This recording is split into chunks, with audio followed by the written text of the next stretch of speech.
City Council. I'm Council Member Mark Wallach. Thank you for joining us. I will be your MC for this evening.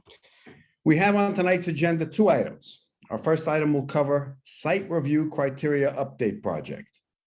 After that, we will hear information on the Use Table and Standards Project update regarding industrial areas and neighborhoods.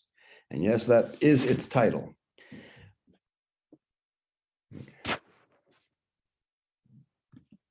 We're going to start this meeting with tonight's announcements. May I have the slides on that?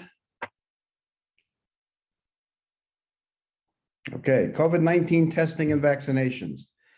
On testing for information and provider locations for the free COVID-19 testing, go to www.boco.org/COVID testing. It's a Boulder site at 2445 Stasio Drive, and it's open 7 days a week from 8 a.m. to 6 p.m. For vaccine information and provider locations, go to www.boco.org/COVID vaccine. Our next announcement. Okay. During the entire month of August, RTD will offer 0 fares across its system as part of the Zero Fare for Better Air initiative. This collaborative statewide initiative, made possible by Colorado Senate Bill 22-180 in partnership with the Colorado Energy Office, is designed to reduce ground level ozone by increasing use of public transit. Current RTD customers will also benefit, as they will not have to use or purchase fare products from August 1st to the 31st during Colorado's high ozone season. By taking advantage of free transit in August, you can save money on gas and parking, avoid the frustration of driving in traffic, help improve air quality by reducing single occupant vehicle traffic, and use your commute to catch up on work, listen to music, or read a book. For more information, please visit the RTD site at www.rtd-denver.com/zerofare. Okay, before we go into our work items, I'd like to outline how the meeting will be conducted. We're going to review staff's presentations for each of the items, and then we'll have time for questions. At the end of the presentation, we'll conduct our council discussion with staff. If you do have questions, I would encourage you to wait for staff to complete their presentation, if at all possible. I'm now going to turn this over to our city manager, Nuria Rivera Vandermeide, to introduce our first item. Nuria? Thank you so much, council member. And I just all of a sudden had a thought that this entire council actually says my entire name much better than my former city. So that's always a pleasant thing. Today is PNDS night pretty much. And so I'm going to turn it over to our new director who has really hit the ground running since he's arrived as we start off with site criteria. So Brad, tossing it to you. Thank you, Nuria. I am new to the city, as you all know, but I am not new to code overhauls. And one of the things that I've gained an appreciation for when trying to comprehensively provide simplification of a code is that, ironically, simplification of a code is actually one of the most complex undertakings that a planning and development department can take. Very impressed and appreciative of the hard work that's taking place leading up to this time, both by councils and planning boards and DAB, and certainly the staff very much. There's a lot of detail in what we've presented to you this evening and what we will present. Ultimately, this is about simplification in response to values and feedback that we've heard from the public, from the development community, and from you and previous councils. It's an admirable goal. It's not unusual that codes become Frankenstein with lots of bits and pieces, and this is a really valiant effort to try to simplify that. It is an art, not a science, to find the balance between allowing for creativity in design, but also ensuring that there's predictability. And what we've heard from the community leading up to this time is that while appreciative of the flexibility and allowance for creativity over time, over the years, maybe that's become too much and it's time to swing the pendulum the other way to more predictability. And that's what we'll present to you this evening. I'm turning it over to our expert, Carl Geiler, on that, and we've got a presentation, and thank you again. Thank you, Brad. Good evening, council members. I'm going to pull up my presentation.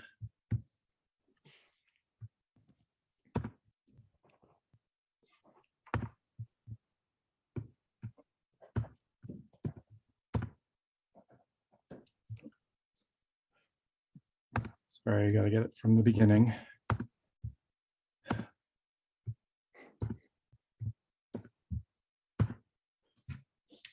Just that doesn't seem to be working for some reason, so we'll just edge it back here. Good evening. We're going to talk about the site review criteria update project, which some council members will remember that this is actually a component of the broader community benefit project. It's actually the final component of the community benefit project. So I'll talk a little bit about the history of the project, what's been done so far, and then get into the details of this particular project. The community benefit project started in 2018.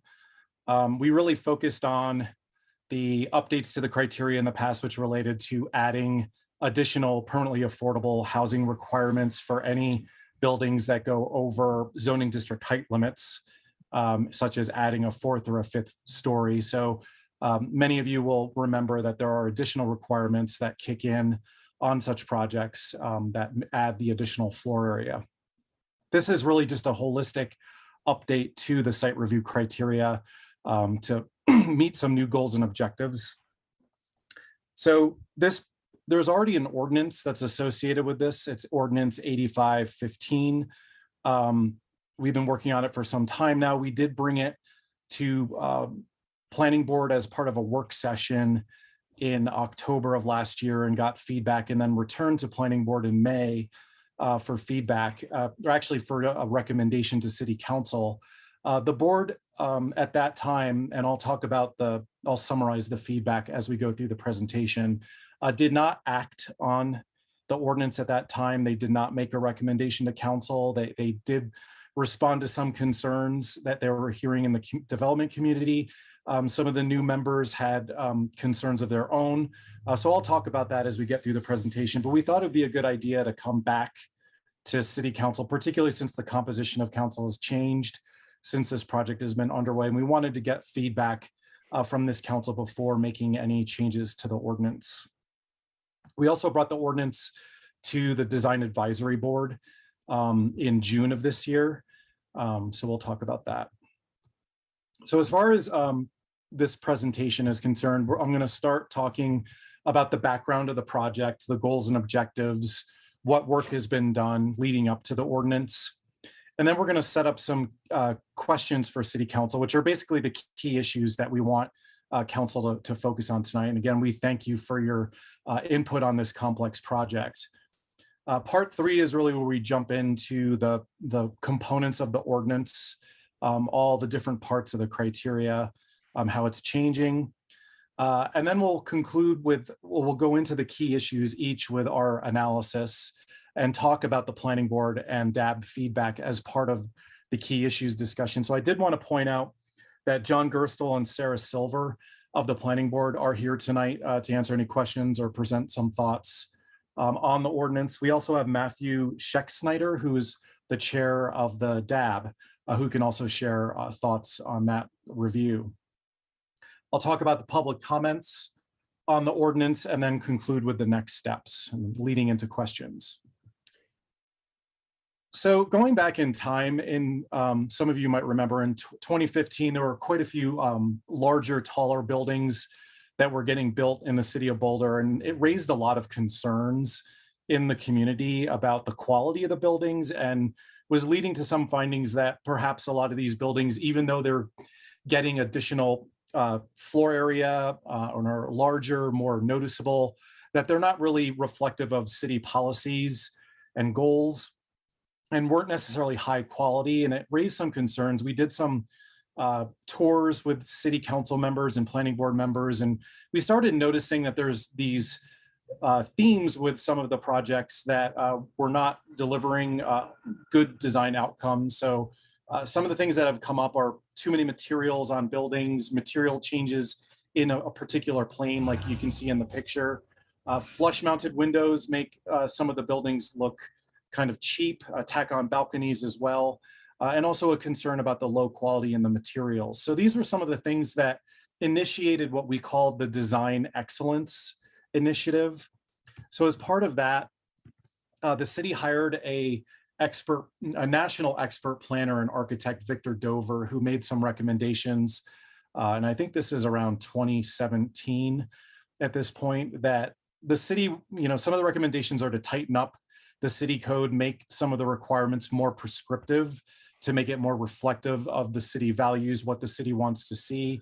This led to the form-based code pilot that was initiated for Boulder Junction, and also led to recommendations that the city update the site review criteria to reflect that as well. So the goals and objectives that you see on the slide are derived from the community benefit project as it relates to the site review criteria. So identify incentives to address the community, economic, social, and environmental objectives of the Boulder Valley Comprehensive Plan. Determine additional design standards for projects requesting a height modification, and identify other aspects of the site review criteria to further city goals and create more predictability in projects. So having worked on site review cases for many years, we've been looking at our code and noticing a lot of things that were always either redundant, overly complicated, out of order. A lot of improvements we've always been looking at the site review criteria to make. So this has been kind of an ongoing project for some time, as the site review criteria haven't really been updated for many years. So some of these recommendations were then presented to the site review focus group, which is composed of some design professionals in the community. We also presented some of these ideas to neighborhood representatives as well. And we've been getting feedback from these groups to figure out what kind of changes we should be making to the site review criteria. Before we get into too much of the detail, I did want to talk about just a refresher on the site review process. We get about generally 12 to 15 site review applications a year. These are only one application type that goes to planning board. The planning board also looks at annexations, rezonings, use reviews, other applications. So with a site review, it's really meant to kind of capture generally larger scale projects where they're asking for additional intensity in a lot of cases. So we do have a table in the land use code that goes by zoning district. So basically, if a building is over a certain size or has a certain number of units, or if they're asking for modifications to the code, which is like if they're not meeting setbacks and want to ask for something different, that would be something that requires a site review. And again, it's different by zoning district, and not all projects are eligible for site review. Most site reviews are actually staff level. Staff can make decisions on site reviews, and we send those decisions to the planning board, and all decisions from staff are subject to planning board call up or citizen appeal. If they are called up, we then schedule a public hearing before the board. Any site review project that comes before the city can only be approved if it meets the comprehensive criteria of site review. So that's in section 9214H of the code, and as you've seen, is very lengthy and deals with a lot of different urban design elements. There are some projects, if they ask for any additional density or height modification, like going over the zoning district height limit, that's automatic planning board at a public hearing. So I did want to just really quickly just touch on the community benefit part of the project. So you can see a by right building would be shown there in blue on the left there. That would be something that wouldn't necessarily require site review, but if they go over the height, any floor area that's in a 4th or a 5th story, or any floor area that goes above the floor area ratio maximum of the site, if the zone allows it, would have to provide community benefits. So there'd be additional permanently affordable housing requirements that would apply for that additional floor area, just as a refresher. Some of the challenges that we've seen in the site review over the years is that The criteria are generally written in a subjective manner, maybe by design back in the past to provide that flexibility, but it is kind of challenging as some of these phrases that are from our current site review criteria, everyone has a different definition of whether or not they're met. You know, is this building pedestrian friendly? Is this high quality materials? Is it consistent with the character of the area? Does it provide appropriate visual interest? Is it compatible? Is it human scale? These are things that we struggle with as staff, and we tend to get these projects where everyone has a different interpretation.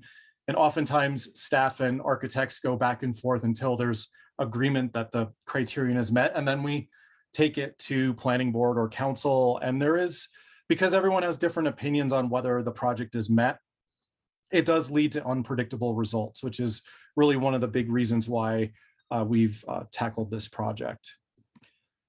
So one thing that, like I said, Victor Dover had recommended was making the criteria more prescriptive. And just to show what that means, I like to show this graphic because on the left, you can see kind of what site reviews like. You almost have to think of each criterion like it's one of those knobs, like from 0 to 10. And everything is on balance, right? So there might be one that's an 8, there might be one that's a 7, there might be one that's a 4, but because this one's a 10, that's okay. Like that's kind of how we look at site review projects today, and that kind of contributes to the unpredictability that we've been seeing. So everyone puts the knob in a different place, and then we bring it to boards and council, and it's difficult or challenging to kind of see what the outcome is going to be. In looking at a form-based code, which is influencing this particular project, and I'll get into that, it's more of, does it meet the requirement or not? It's more black and white, so we call it prescriptive standard. So it's more like, is the light switch on or is the light switch off for the particular requirement? So I just wanted to show that contrast between the two processes. So these are the approaches to the update to the site review criteria that we've brought to council several times to kind of get the nod on the direction that we're working on. So in going through the goals and objectives and in consulting with the community, these are the approaches. So emphasize criteria that result in projects that address important city policies. Reorganize the criteria into a more top-down approach. So really starting at the top with the more holistic, big picture, policy level issues, and then trickle down to the site design, what's happening, what's the circulation, the open space, the landscaping, the layout of parking, and then buildings, getting into the actual skins of buildings, like what kind of materials, what do they look like, where are they located on the site, and really kind of getting down into the real definitive details. So that's how we've reorganized the criteria.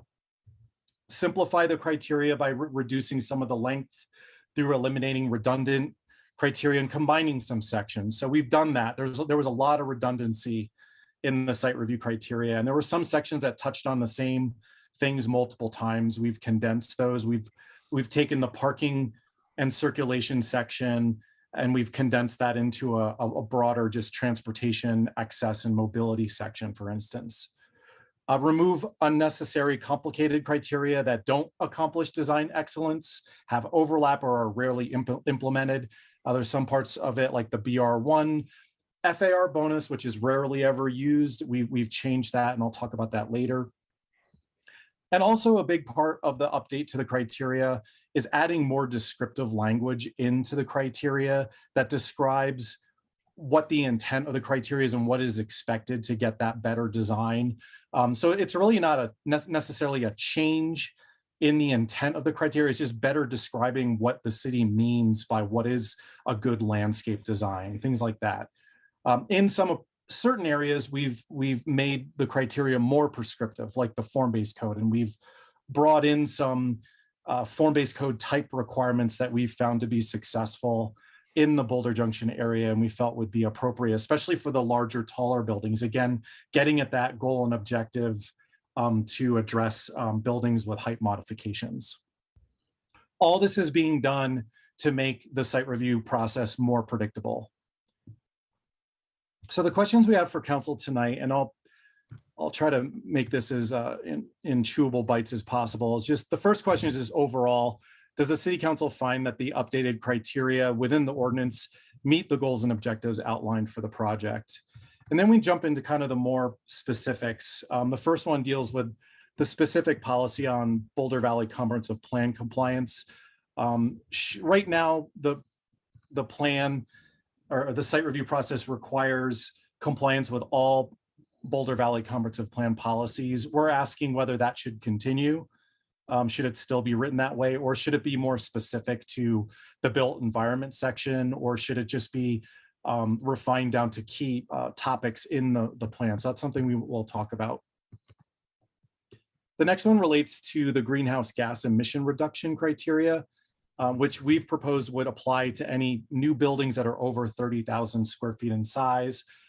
We originally were proposing 3 different options that projects could meet that requirement, and planning board asked that all 3 apply. So we wanted to get some feedback from council on that, whether it should be one of 3 or all 3. And then the last one is, does city council believe that the criteria should be modified to be less prescriptive, or are there any other changes that council think need to be made to the criteria? So just to boil it down, try to make it a little bit more digestible, these are the key issues that we wanted council to focus on tonight. So Boulder Valley Comprehensive Plan Criterion. So should it require the, compliance with all policies, just the building environment section, or as proposed in the ordinance? Greenhouse gas emission criterion, require one of 3 or all 3. And the last one is really the area related to public realm and the building design criteria. Should we keep them as it is in the ordinance today, or make them less prescriptive? And I'll go into detail on this. These are the key issues because these are the points that have been criticized in the past as being the most vague parts of the site review criteria that make it somewhat unpredictable. And these are also the areas where the development community has concerns that the criteria are too prescriptive. So we felt like this is really what should be focused on as part of this study session. Really quick, this is some housekeeping stuff that's included in the ordinance. Some of you recall the Appendix J map restricted where height modifications could be in the city. This has since expired. So we wanted to remove all the references to Appendix J in the code since it's expired. But we were requested by previous council members and planning board to still list some zoning districts where height modifications for community benefit, basically any buildings that are 4 stories and up, would be inappropriate. So we've come up with this list that's shown in the map. It's generally the low density areas where typically single family type construction. We've listed those zones as areas that where you shouldn't have a community benefit project. We've also made some tweaks to the height modification exemption for permanently affordable housing projects, just to make that more clear. We also wanted to add an exception for the community benefit standards to allow any 2 or 3 story building to get a height modification if they have to raise their building because of a flood elevation. So we've given some flexibility there of 5 feet. Some council members might remember that in the previous iterations of this project, we had some density modifications in the land use intensity modifications in the criteria. There were some concerns that were raised from those being in the site review process. Also some concerns about changes in state law that relate to affordable housing and rentals. So we've pulled some of those density modifications out of these site review criteria. This is something that's really been folded into a new 2022 work program item where we're looking at tweaks to particular zones like BR1 and the BC zones for trying to encourage more affordable or less expensive housing. So that's something that we will be working on or have started working on instead of including it as part of these criteria. So again, I understand a lot of this is very complex and I'll be happy to answer questions on this. So I was just going to jump through the components of the ordinance, the specific sections in the criteria. So we've tried to simplify the comp plan criteria With respect to the density language, it's more clearly applied to the land use map. One of the criticisms we've heard from members of the community and previous councils is just the on balance requirement that projects meet all comprehensive planning policies, which some are very much competing. So we felt that maybe this particular criterion should be made more specific to key comp plan policies rather than requiring all policies be applied. So we did add some new sections to this, reducing greenhouse gas emissions, requirements for landmarking historic buildings, different criteria for getting housing diversity, and environmental preservation criteria. This is something that Planning Board was particularly concerned about, so I'll talk about that in our one of the key issues. There's also an economic feasibility criterion that we found to be unnecessary since a project wouldn't move forward if an applicant found that it was not economically feasible. We didn't think that that was helpful, so we're proposing its removal. As I stated before, the parking, circulation, and parking design section and the circulation section were all consolidated into a new access, transportation, and mobility section. This has really just largely been condensed, but we've also tried to write more descriptive language here of what connectivity between projects should be. A lot of it's the same intent that's in the code now.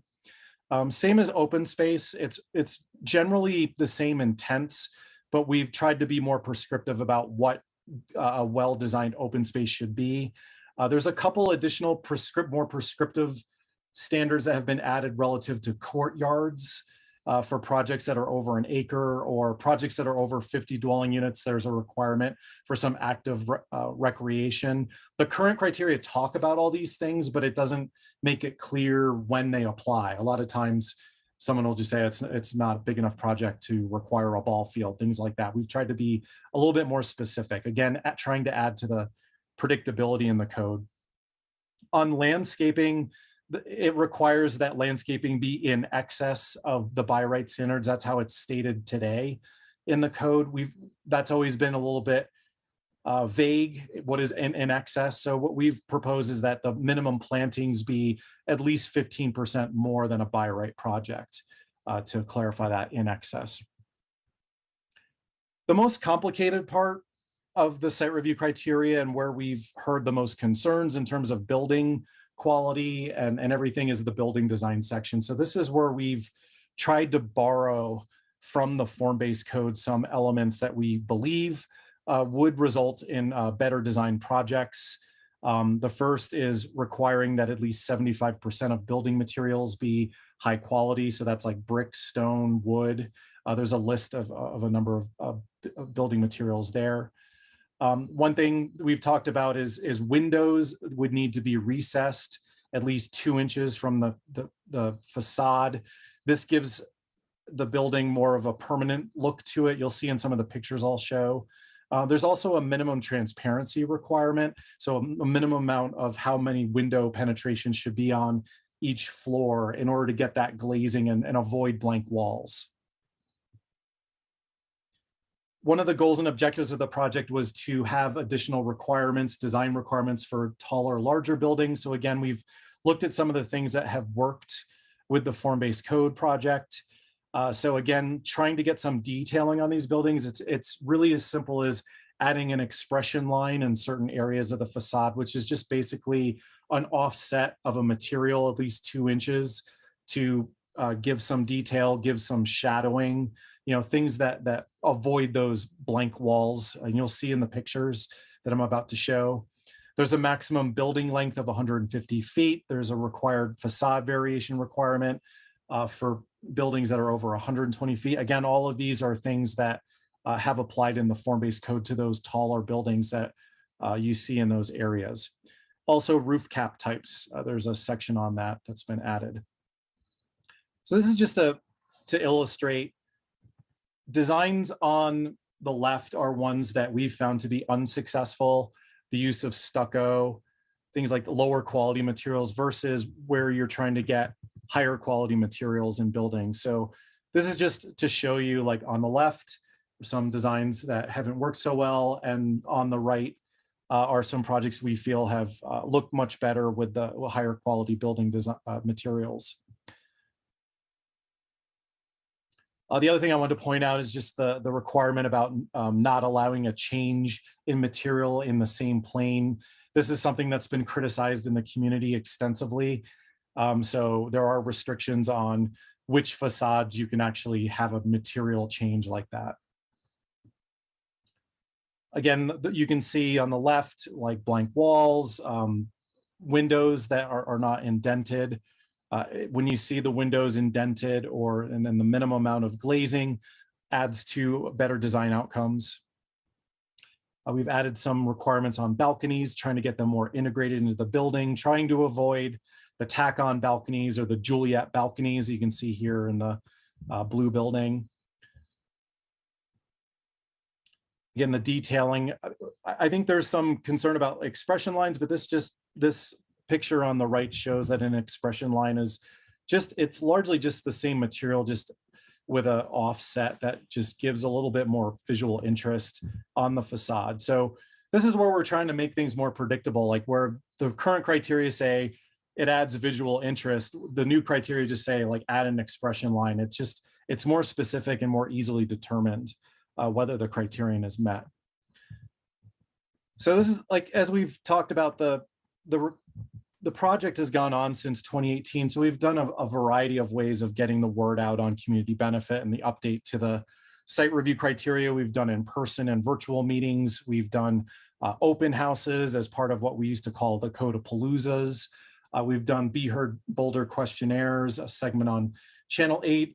I talked about the neighborhood review group and the site review focus group that have provided input. We've also presented to Better Boulder, Plan Boulder, ULI. We've been sending updates out on the planning newsletter, and we've also been letting Boulder architects be aware of the progression of the project. So it's hard to encapsulate all that we've heard on one slide. We have heard, some folks that support the project in adding these requirements, given the buildings that are going up in certain parts of the city that meet these requirements. We've heard comments that the new criteria would help clarify whether the project is compliant with the comp plan, and they've found that it's aligned with the goals and objectives of the project. Another thing we've heard from folks is that there's not a one-size-fits-all nature of the criteria, particularly with respect to smaller projects and larger projects. So we have tried to work through the criteria to exempt out some of the smaller projects to not have to meet all these requirements and really to apply it to the taller, larger buildings as the goals and objectives laid out. One thing we've particularly heard from the development community and also some boards, which I'll talk about, is that the proposed changes are too prescriptive, too many shall statements. I think we've heard some support in general that form-based code type requirements do often result in better designs, but we've heard caution about applying it through the site review process. Some folks have been concerned about the density bonus provisions being taken out of the site review criteria. And we've also heard from some groups that there should be a requirement about a minimum amount of home ownership in projects. We have not included that in the ordinance. We'd have to do more work to analyze that from a legal perspective. And we also have some equity concerns about adding that into the criteria, since we do want to try to get as many affordable housing units out into the community.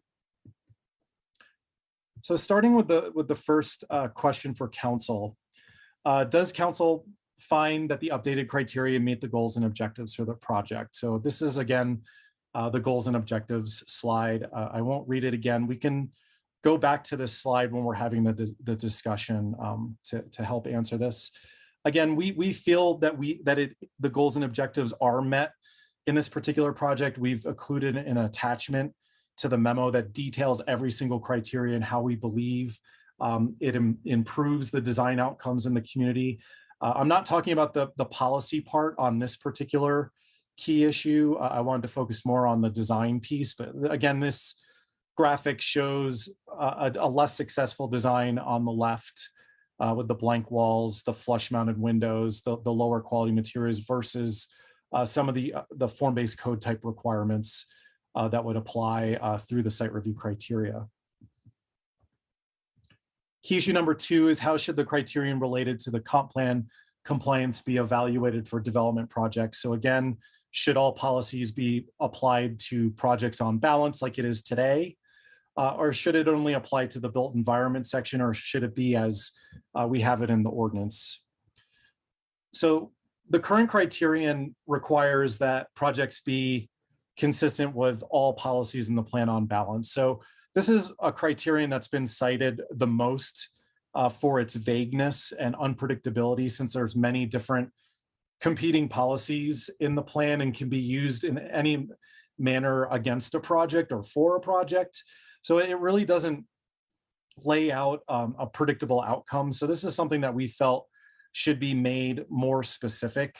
So we've refined that policy to focus on key parts of the Boulder Valley Comprehensive Plan related to land use map compliance, consistency with subcommunity or area plans. We've added the greenhouse gas emissions reduction. Again, we'll talk about that in key issue number 3. Community design and edges, that's already a criterion that's in the building design section. We felt that that was more policy related and moved it up to this section.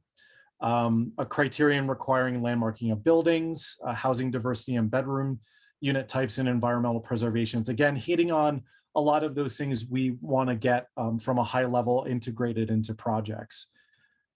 This was an interesting discussion topic at planning board. DAB didn't really talk about it. So I'm going to summarize planning board and DAB feedback with each of these slides. With this particular case, the planning board was concerned that if we removed the criteria that all policies would apply, that it would remove a lot of discretion or a lot of, we might not get, some better projects in the community. So we pretty much heard from most of the board members that there was a preference to go back to a policy that requires all BVCP policies on balance be applied. So this is something that we would really like to hear from City Council, since it is one that again adds to the unpredictability in projects and has been cited as one of the most vague of the criteria. And moving on to the greenhouse gas emission reduction criteria. Again, this would apply to buildings that are over 30,000 square feet in size. City staff proposed option number 1 here. This particular slide, you can see what the existing criteria is. If you just read that, it relates to energy use. It's quite vague. It's been looked at for years as one of the more vague criteria. It doesn't have any measurable metrics in it, so it's often unevenly applied. It's difficult and challenging to determine whether a project meets it or not. So this is one we felt should have more specific requirements that go above and beyond the city's already rigorous energy code. So what we had presented to planning board was 3 options, and then an applicant would have the ability to meet one of those 3 options. So reducing the embodied carbon within concrete materials, design an electric project, and then a whole building life cycle assessment, which would require a 10% offset from a normally compliant building. So this is something that we've worked with our energy code staff on. I believe Carolyn Elam is here tonight if there are questions on this. It is very complex. Planning board looked at this and felt that this is maybe something where all 3 of the requirements should apply. So option 2 is really to apply the first 2 as required. So that's reducing the embodied carbon and the whole building life cycle assessment. And then the third could be the option of doing a electrical project or being 10% more efficient than code, or design to code and participate in an outcome verified code path, which is a pilot program that the energy code staff have already used. So we wanted to hear back from council on this particular issue. Last question. I know I'm throwing a lot of information out tonight. Does the city council believe that the criteria should be modified to be less prescriptive? So again, this is one of the biggest points of the discussion that we had at planning board. Does city council suggest any additional modifications? So based on concerns that we heard, particularly from the site review focus group, we did go through the criteria again and responding to that concern about requiring certain things against small projects versus large projects. So we did update the criteria to really apply some of those form-based code type requirements to the larger buildings and exempt out smaller projects like single family, duplex, townhouse, or mobile homes. We also loosened up some of the prescriptive standards to not be as strict. We have table 5 in the memo, does go through a more detailed list of what changes were made. We also have an alternative compliance section, which is similar to the form-based code. Want to make it clear that this is not a separate process. It's just more discretionary criteria that at least would highlight if a particular project isn't meeting a more strict standard, they would have some flexibility to ask for some relief through alternative compliance. And we've proposed some criteria related to compatibility, how the building relates to the public realm, how it meets the intent of site review. And also if it's a project that was previously approved according to the prior criteria, we would give them some more flexibility where strict adherence doesn't make sense. So this was obviously the biggest focus of the planning board discussion. And again, the board members are here tonight. They can recount their thoughts on it. The planning board was very mixed on this. They did a straw vote ultimately that was 4-3, more in favor of predictive standards, but there were some board members that were very much concerned that the criteria were too prescriptive and should be loosened up. We also brought it to the design advisory board.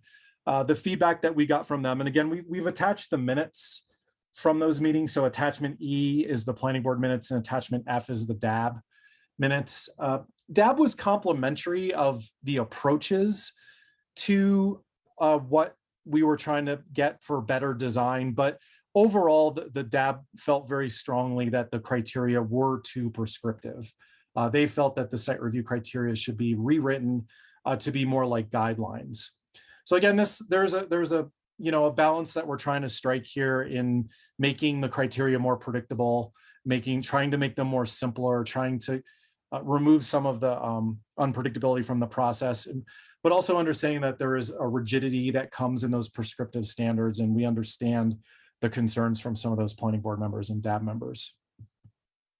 So I'm coming back to the overall key issues of the discussion tonight: the Boulder Valley Comprehensive Plan Criterion, the greenhouse gas emissions criterion, and the public realm and building design criterion. So I can come back to these slides if there's any questions.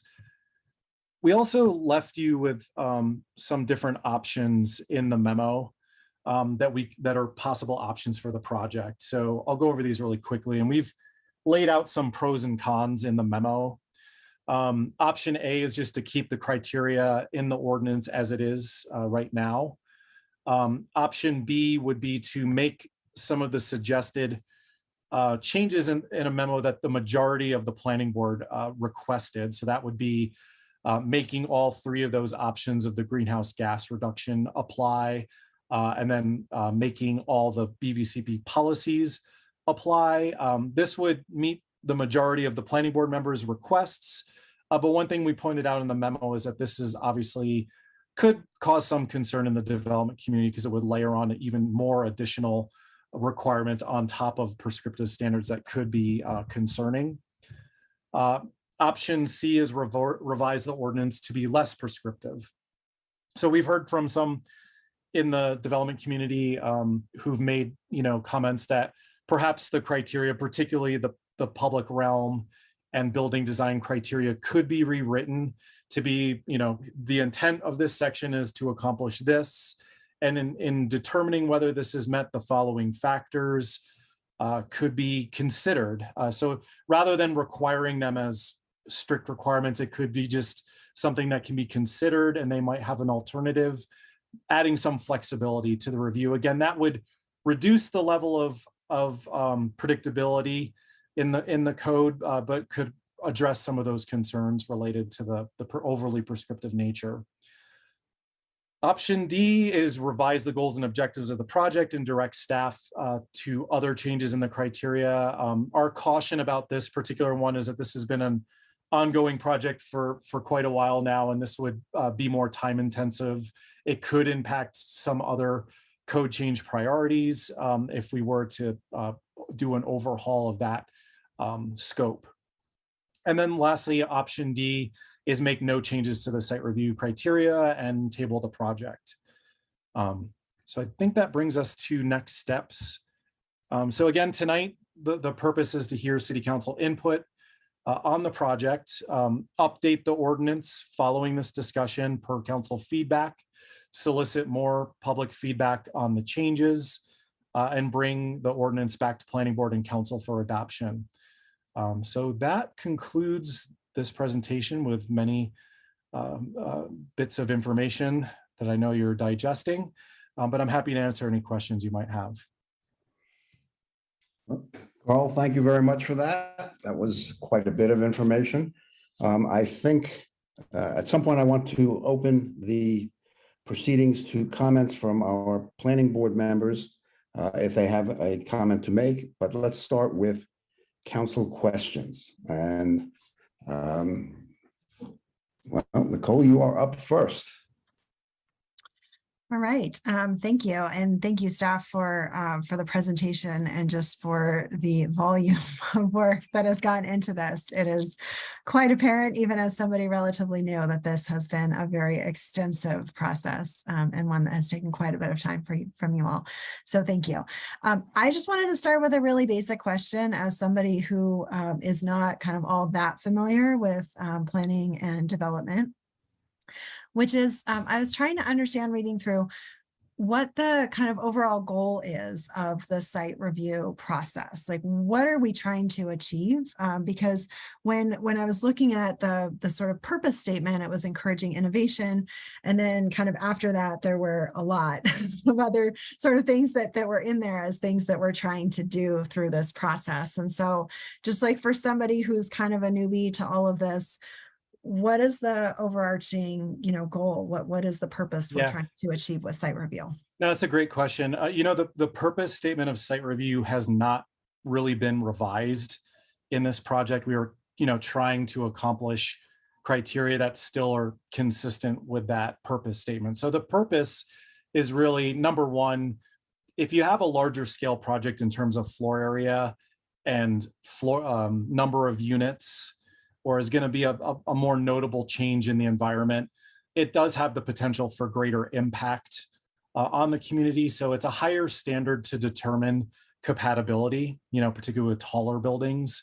So determining compatibility with the neighborhood. And then, overall, it just means it's trying to get an improved design over what you would typically get in a by right project. So a smaller scale building, 2 stories, 3 stories, it's kind of more like a background building. When you start getting into a bigger project, it's more noticeable. So it is held to a higher standard in terms of quality. That's the way site review is today.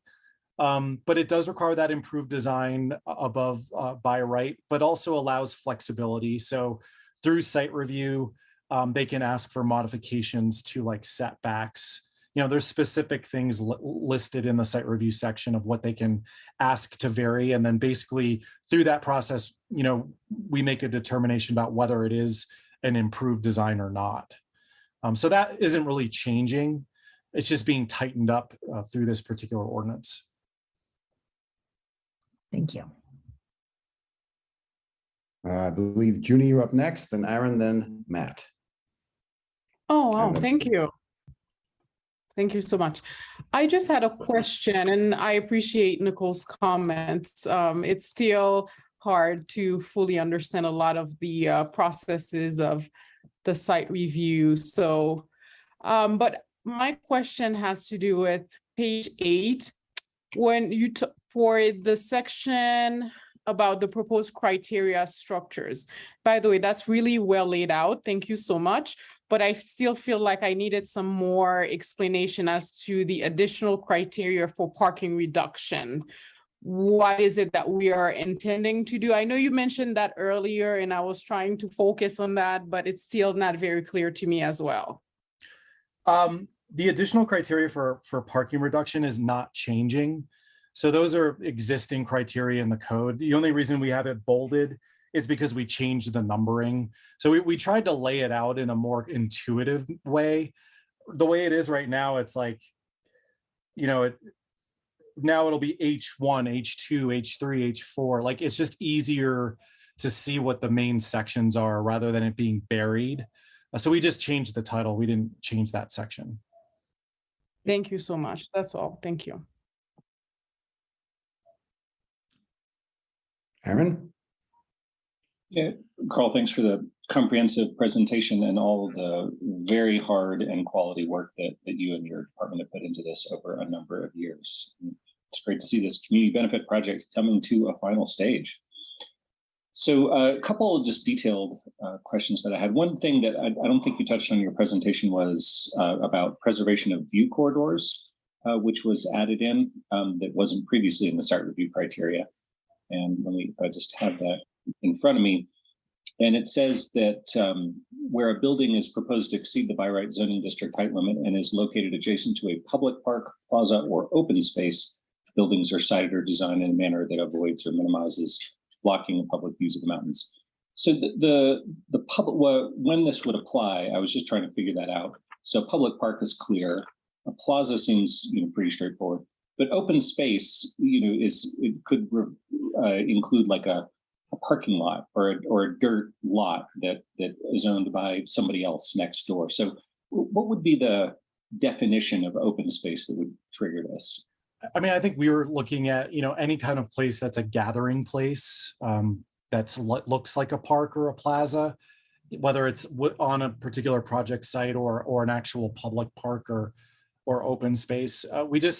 One thing we heard throughout this project, particularly because the concerns that Criterion in the site review that talks about minimizing impact of views, but that's one of the ones that's considered quite vague. Like, is that, a person could put a second story addition on their single family home and block a Flatirons view from a neighbor, and still be meeting code. So we felt like we had to be a little bit more specific in the criteria about what type of views should be protected, for instance. So that's one thing we heard in the outreach, was that there should be, and this kind of comes from like the old daily camera site. There were concerns about that building going up and blocking the view of the Flatiron. So some of the feedback we heard was we should be a little bit more specific about what's an important view. And then if there is an important view, where should that view be protected from?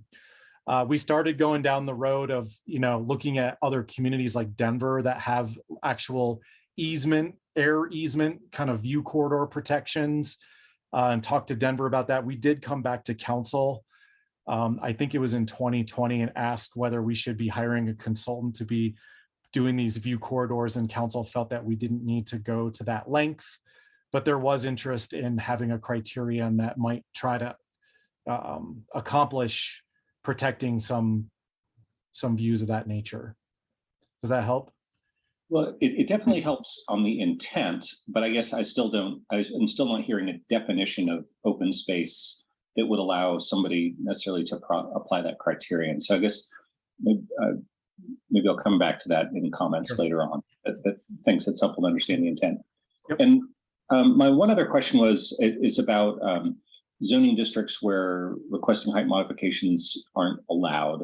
And so that this was the replacement of the Appendix J map, and it's primarily single family zones.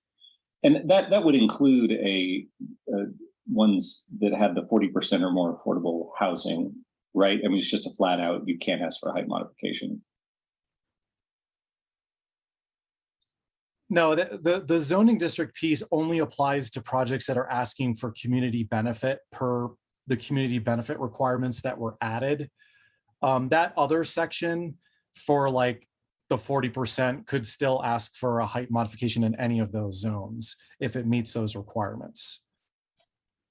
Got it. Okay, so they would still be allowed to ask that. Yes, and also to be clear, like it doesn't say that a single family home, like if it has a slope issue or topography issue, those would still be eligible in lower density zones if the, it doesn't allow them to build a third story. it's really meant to just avoid the 4th and 5th story requests in areas where it would be inappropriate. But there would still be that affordable housing exemption. Yes. Yeah, the on-site affordable housing. Great. Thanks for clearing that for you. That's all I got. Thank you. And you have the floor, then Lauren and Rachel. Thanks, Mark. And Carl, thanks for the details. It certainly helps lay some of the context from which we're discussing. I have a couple questions. One kind of centers around this work and the timing of us revising the comp plan. I think we're going to start work on this next year. And so I'm just wondering, are we going to be, is the tail wagging the dog here a little, where we're going to be doing this revision, revise the comp plan, and then need to redo this again? Are we going to be going down enough revisions of the comp plan that's going to necessitate another modification to site review? So I'm just sort of wondering about the compressed timing. And I understand we started this and COVID slowed it down, so that we got pinched for reasons that are not of our control, but here we are a little closer to a comp plan. So I'm just wondering how that might play out from timing. Yeah. I mean, it was never really discussed that the update to the comp plan would bear into this particular project. There's nothing that says that we can't update it in the future. But obviously we do, updates to our comp plan every, is it 3 to 5 years? It doesn't always necessitate a change to the site review criteria. It's very rare that happens actually, but we're not anticipating any changes from this now, but we could certainly do them in the future if needed. Okay, I appreciate that.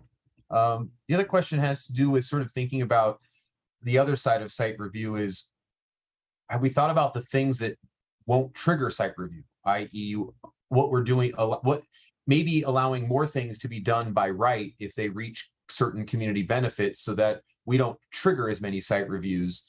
Because I sort of think is one of the goals of all of this is to reduce the manner in which just our general process it can be quite onerous for developers. And so the simplification is a goal, but have we thought about coming at it on the other end of how do we allow more right for things that are maybe 100% affordable or, surpassing environmental goals, things that you can just say, look, if you're doing these things, you just bypass site review. It's by right. It's so in line with community benefit. We can kind of just get out of their site review process as a whole. So has that been thought of on working at it from both sides? I think we've thought about that, but we didn't include any exemptions for those things. We did. I think the concern is that, in projects where, for instance, there might be affordable housing, it doesn't always result in good design outcomes in some projects. And we've heard a lot of criticism on those types of projects. So that kind of made us hesitate to go down that path as of yet. We certainly could. But again, like all it takes is one project that really doesn't do well. And then there's concerns, that why didn't that go through site review? So we didn't really go down that path. I appreciate it. That's all for me. Thank you. Lauren, Rachel, Tara, and then I'll call on myself. Thanks, Mark. So I have a sort of broad questions first. Could you outline like the most common reasons projects apply for site review? Like what sort of are the typical trigger, like the most common triggers that we see in our community? I think a lot of them tend to be just the number of dwelling units or the floor area often triggers site review. So these are smaller scale projects. A lot of them are staff level. Most of them are probably staff level because of just the sheer number of dwelling units or the floor area. Okay, I appreciate that. Thank you. And so you're saying that most of those end up just being staff level review. Overall, what percentage of applications are just staff level reviews?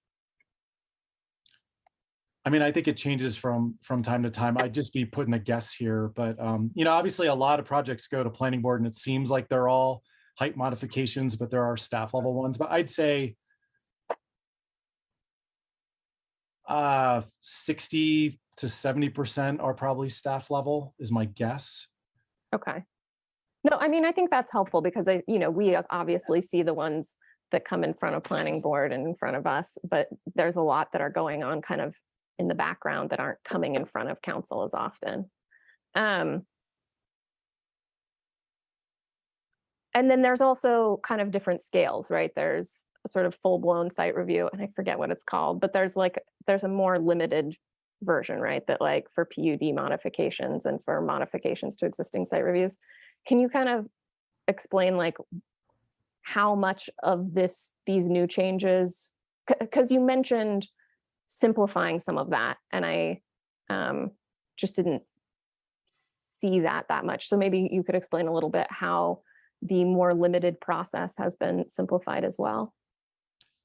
Well, we didn't really change the process with this particular project. It was really focused on the criteria. All those requirements that we have in now for like minor amendments or amendments, minor modifications, that's all staying the same.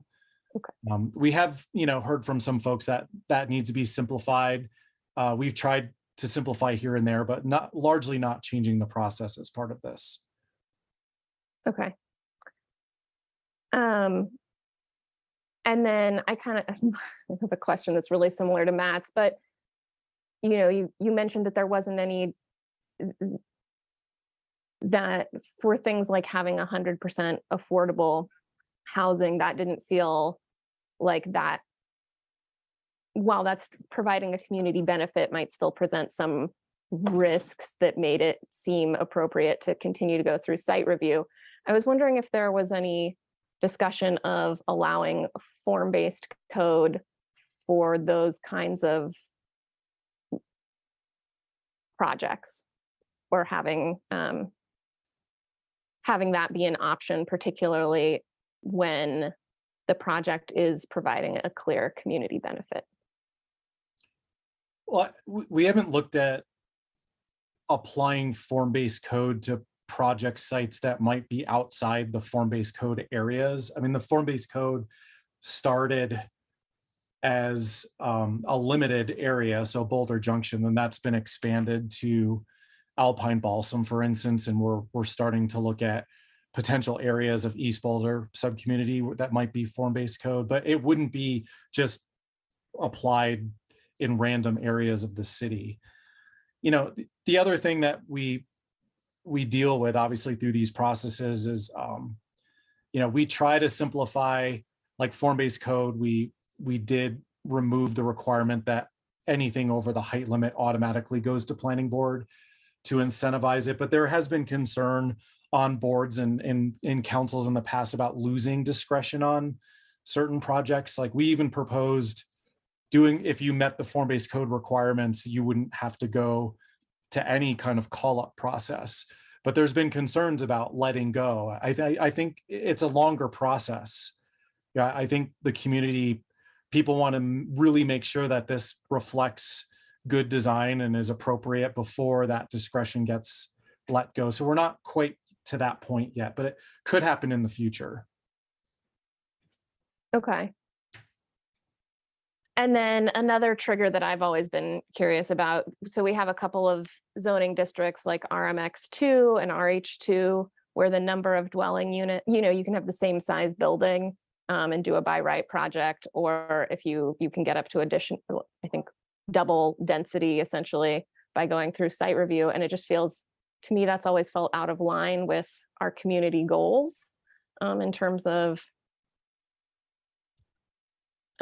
providing more affordable housing to our community, even if it's not, permanently affordable or deed restricted. It's sort of going to intrinsically be a more affordable product that's being created.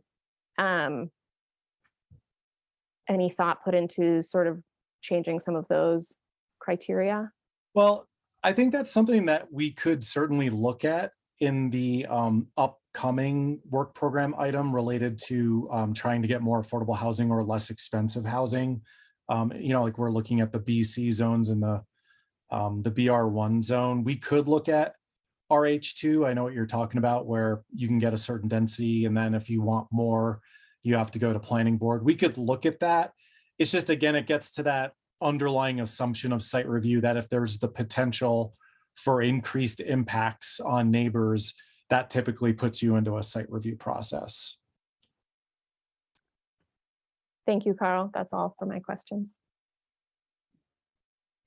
Mitchell? Thank you, Mark Wallach. Okay, I am starting on page 30. I just wanted to give bonus points before I ask my questions for working in the words prairie dogs, like where I least expected to see them here on council. So A for effort there. But my question on that page is number 20 about the acoustic study and consultant. And it's, if you're located near a freeway, expressway, or principal arterial, and we really want to incentivize developments along transit corridors. So that seems potentially in conflict. So I just wanted to know, how you worked through that. Yeah. Just to give you the evolution of this particular requirement. So there's a current criterion that says that noise will be mitigated between units or from noise sources, but again, it doesn't give you a metric. So we thought that was an area of the criteria that was too vague. So we felt that that should be updated to be where would this be required? This is something, honestly, this is the version of the ordinance that went to planning board. One thing that came up at planning board is maybe instead of having to require an acoustic consultant, you just create a metric that they have to meet in their building design. And we thought that was an interesting comment. And so we went into the code, and there actually is a requirement like that just requires a certain construction without having to hire a consultant. And it's already in the residential and industrial standards. So I think moving forward, we may actually take this requirement out and update that noise criterion to be just like the one that's in the residential and industrial zone standard. So it wouldn't require that extra expense, but it would require a certain construction that would lower the noise impacts. Okay, thanks for that. And would that be, unduly burdensome expense-wise? I guess I'm just worried that we might put something in here that would disincentivize people from building right where we want them to build. That's a good point. We'll look into that. Okay, thanks. Let's see, next. On page 33,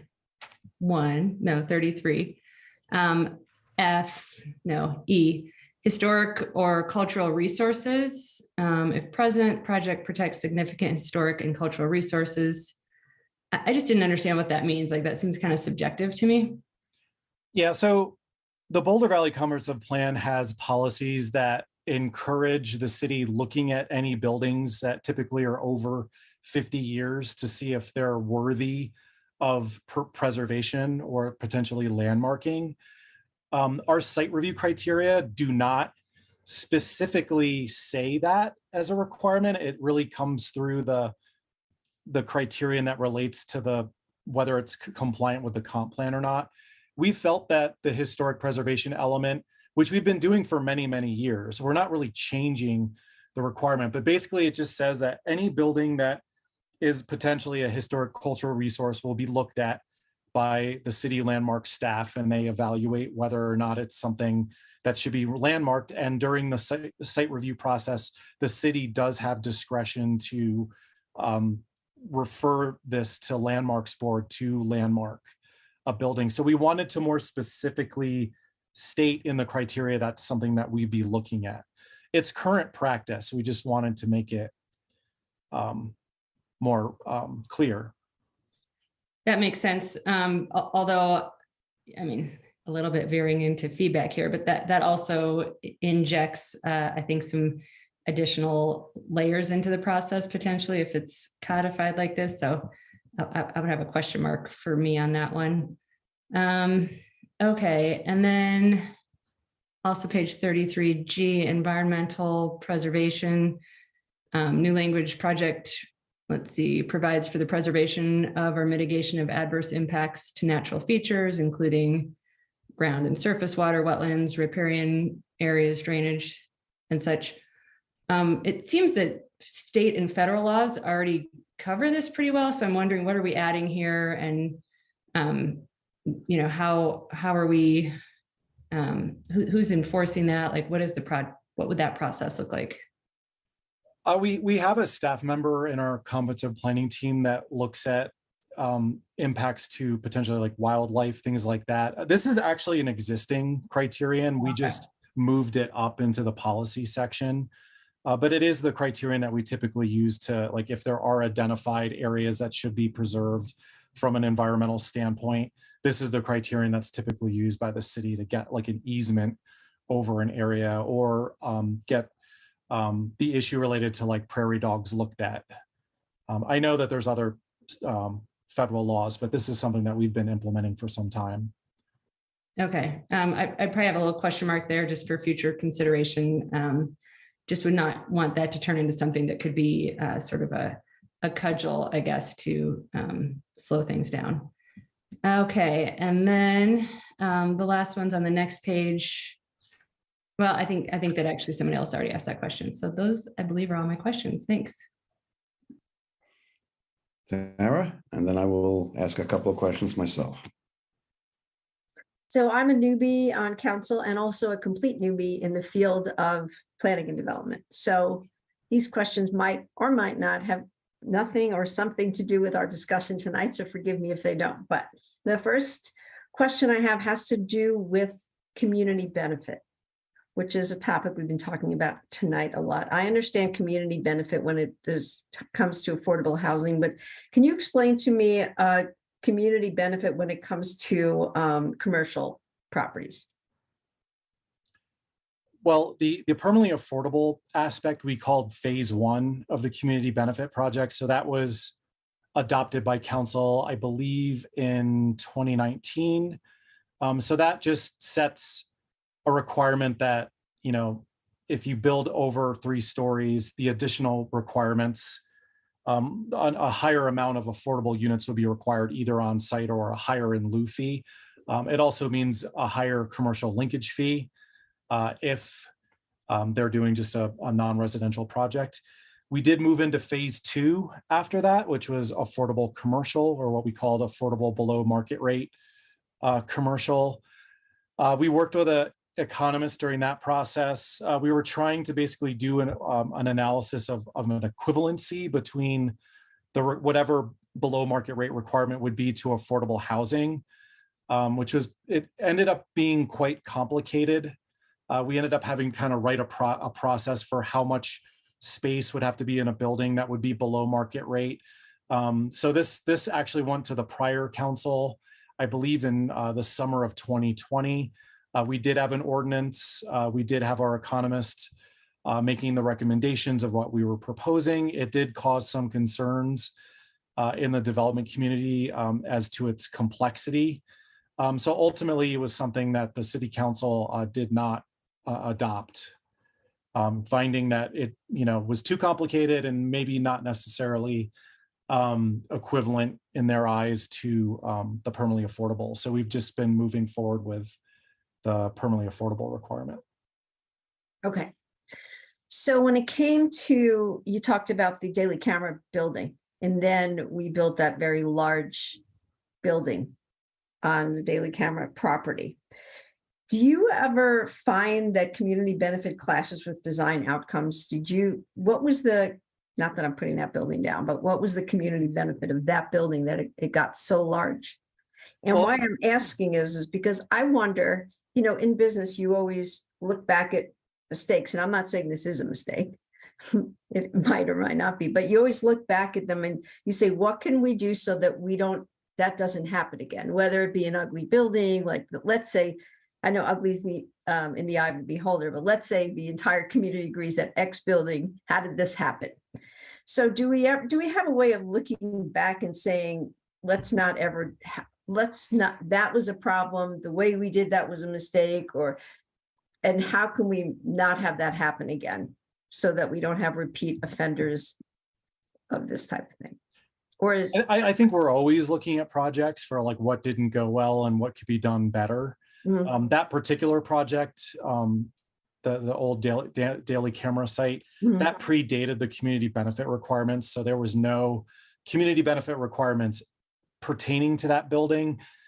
That building was, what I remember is that they were promising some sort of theater complex in it, which ultimately wasn't built. But again, there wasn't any requirements in the code at that time. So I think that was one of the buildings where it did trigger concerns in the community that maybe there should be community benefit requirements. So that's where we updated our Boulder Valley Comprehensive Plan, added a new policy related to community benefit. That in turn informed the project to update the site review criteria. That was really helpful. Thank you so much. We have some new hands, but Teresa, you had your hand up for a moment. Did you want to say something? No, thank you. It was a hand in error. Okay. So we're going back to Lauren and then Rachel. Sorry, mine's a tangent, but since we brought up the new daily camera building, part of the community benefit was the park on top, which could use some signage on the sidewalk. Just, just a thought, so that it's clear that that's part of the agreement there. Rachel, you coming back for seconds? I'm sorry, I would like to, if that's okay, fearless leader of the evening. My computer's moving really slowly, so I couldn't scroll down to see if I had more questions. So I'm going to turn my camera off if that's okay, in hopes that my scrolling will comply with my request here. And I have a couple more questions. So one is on page 36, pedestrian linkage from and through to open space may be provided if consistent. I just didn't understand what's new about that. Little 6. Oh, VI. There's an existing criterion that just says, if possible, open spaces linked to an area or citywide system. It's very vague. I've always had trouble figuring out, how to respond to that. So we wanted to be clear about any project that is adjacent to open space. Oftentimes there's then an exploration of, should the project connect into that open space? So this criterion just basically makes it clear that in general, we'd like to see connections where possible, but we want to make sure that open space evaluates that project and make sure that a connection from that project is appropriate. So you don't get social trails where you shouldn't, or if they develop it, that they're aware of a new trail connection. Okay, thanks. Page 37, right above the old D, number little 3, it's talking about landscaping design and water conservation. I just didn't know, is it appropriate in here? And did we talk about avoiding fire accelerant plantings? I don't know that we considered that. I mean, we certainly could add that. I think we're looking at that elsewhere, but if we're getting into water conservation, it also seems, that we're then opening some doors, and I think that it's part of the, resiliency and preventing wildfires from tearing through cities, as we now know that they can work. So it might be helpful to put something in here. And Carl, if I might add, I know that there is a joint project right now with our forestry team, fire department, and climate initiatives to create some better definition around what would be preferred landscaping. So I do think that's a good opportunity. Awesome. Thanks, Carolyn. Okay, next question. Let's see.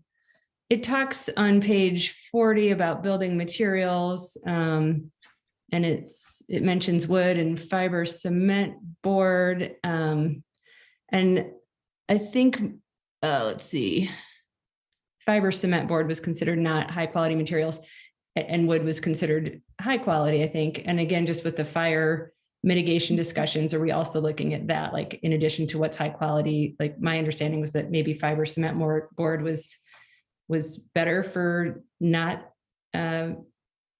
spreading fires, not as much of a fire accelerant. I don't know if I'm right on that, but just wanted to know if we looked at those sorts of considerations. We didn't look at that specifically for the building materials requirement. There is already wildfire areas designated in the city where the building code already requires certain types of construction, but we can coordinate with our friends in fire department on how this is written, make sure it's consistent. Okay, and I mean, at least it would be my opinion that sort of the urban wildfire interface is the whole city at this point, and so I would not want us to be, designating building materials that are fire accelerants. No, that makes sense. Okay.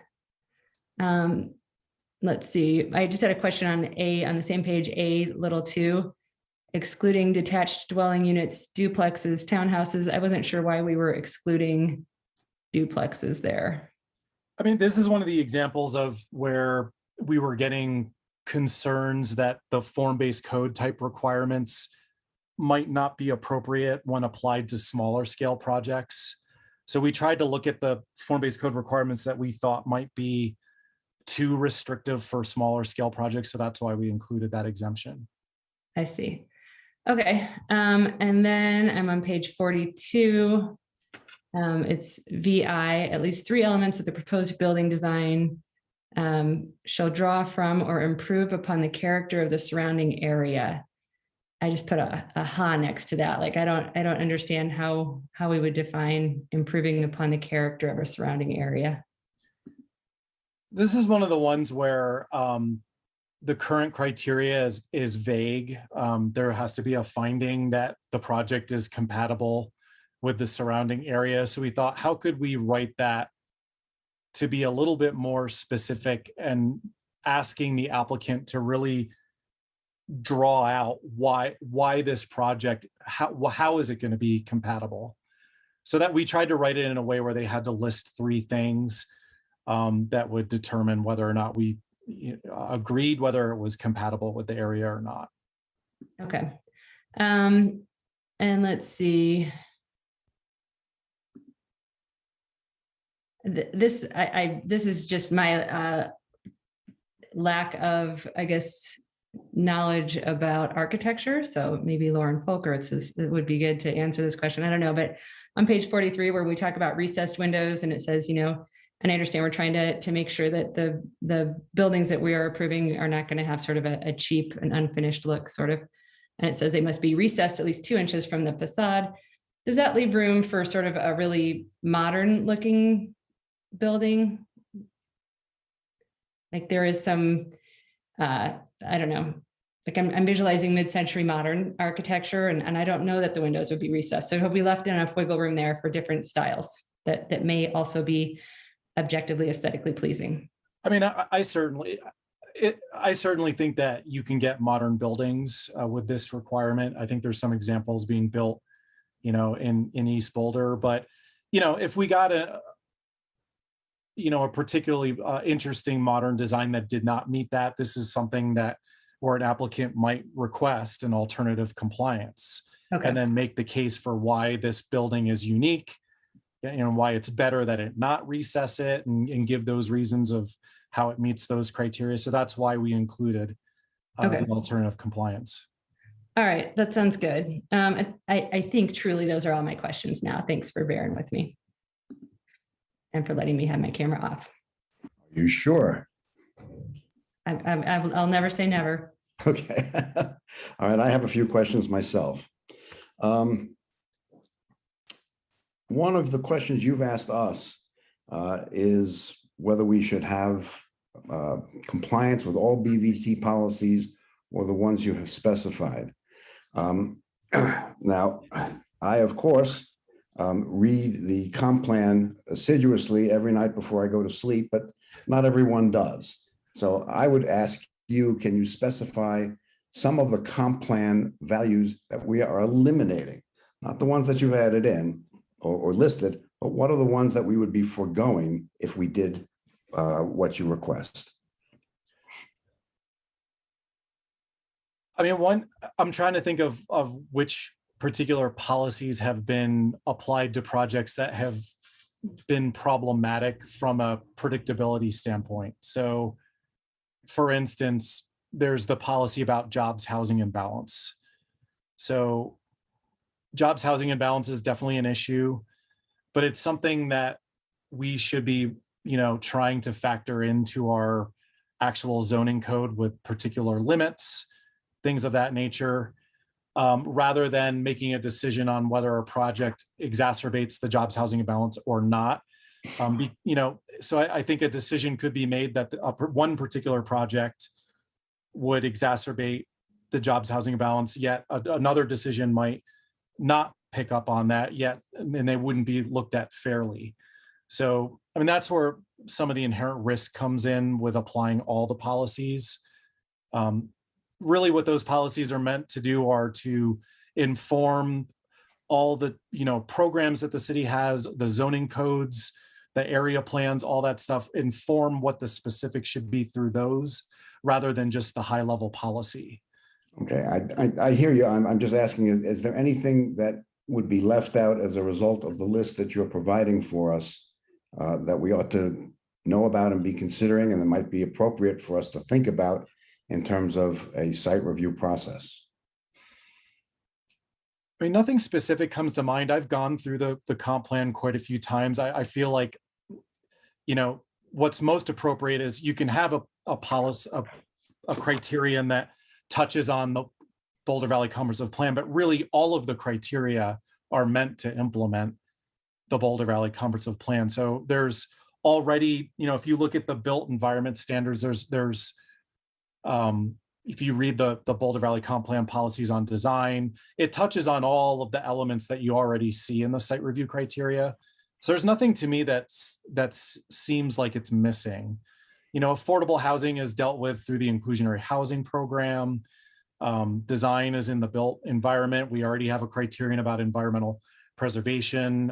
We're proposing to add, greenhouse gas reduction. I mean, nothing's really coming to my mind as being left out. Okay, I will ask later if our planning board representatives have a different view on that.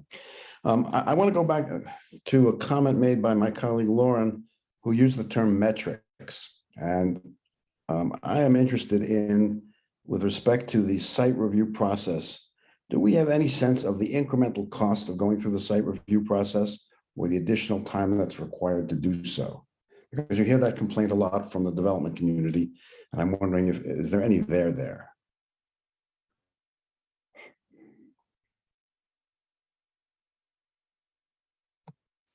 Were you pointing that question to Lauren or? No, I was referencing the fact that Lauren was requesting the concept of metrics. I am now picking up on that and asking, do we have any metrics on these kinds of issues? We don't have any specific metrics. We have kind of anecdotal observations about form-based code, for instance. So we have heard from some architects that because there are additional requirements, it can add to the initial cost of preparing a detailed package of plans for the city to review. But at the same time, we've also heard that those plans, when they're submitted, can often take less time to review because it's more clear of whether a standard is met or not. And that there could be some cost savings just in the fact that you don't have to keep going back and forth revising the plans to meet the criteria. We don't have any specific data on that. Okay. And perhaps you can deal with a certain perplexity that I'm experiencing. For the last 2.5 years, every time I have spoken to a consultant or developer, the complaint has been about the arbitrariness, the subjectivity of the process. And now on page 11, you're telling us that the development community now resists a more prescriptive system. I mean, which is to me the exact opposite of what I've been hearing for the last 2.5 years. On the theory that you can't have it both ways, what is the development community actually saying? How do they want it? Do they want prescriptive or do they want subjective? I don't know that I have a good answer to that. I think I understand what you're saying because I feel like I've heard similar complaints in the past. And I feel that through this process, we've tried to address those. So I think there was a bit of an element of surprise on my part that there was resistance to this. I mean, obviously, there's a higher volume of requirements in here and requirements that probably add to expense in the project, you know, with respect to building materials. And, you know, it might take a little bit more time to design a project to meet these requirements. So I understand that resistance, but I understand that observation. And just two more questions. One is with respect to the environmental regulations you're trying to incorporate into this process. Has anybody costed them out? What is it, you know, in a city that's very unaffordable, are we making it more unaffordable? To what extent are we doing that? What is the cost going to be for entering into those requirements? Are you referring specifically to the greenhouse gas? Greenhouse gas, yeah. Carolyn, you want to take that one?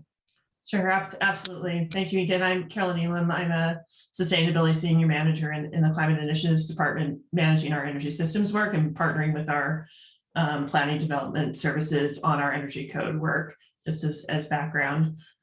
So we did do research. Some specific things we've heard around the low concrete requirement, specifically, so the first criteria is that could be anywhere from cost parity to 10%. That's from concrete providers and the industry, so it's a range.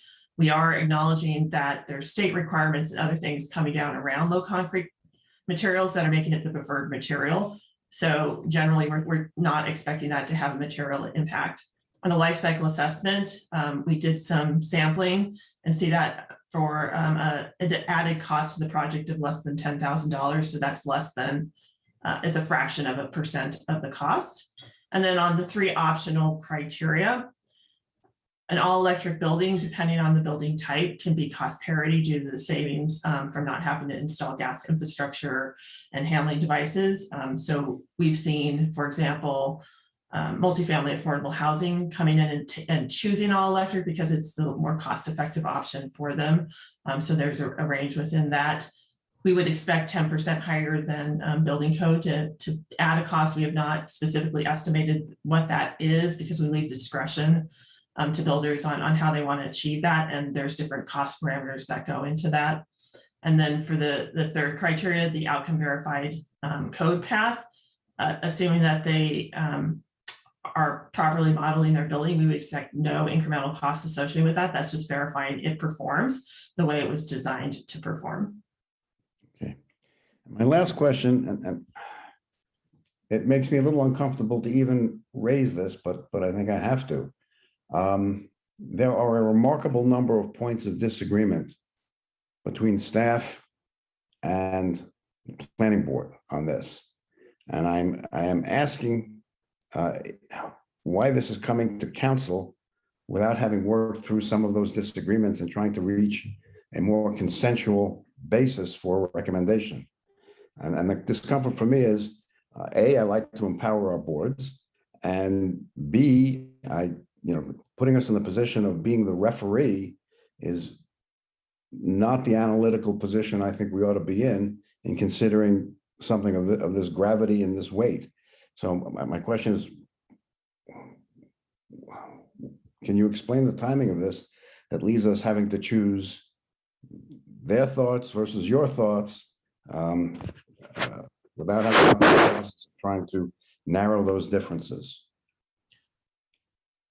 I think some of the difficulties we've been dealing with this project is obviously we did a very detailed presentation to the planning board in October of last year of the criteria and all the approaches we were taking, and the composition of the planning board changed significantly by the time we were moving into developing the ordinance and bringing it before them. So opinions changed.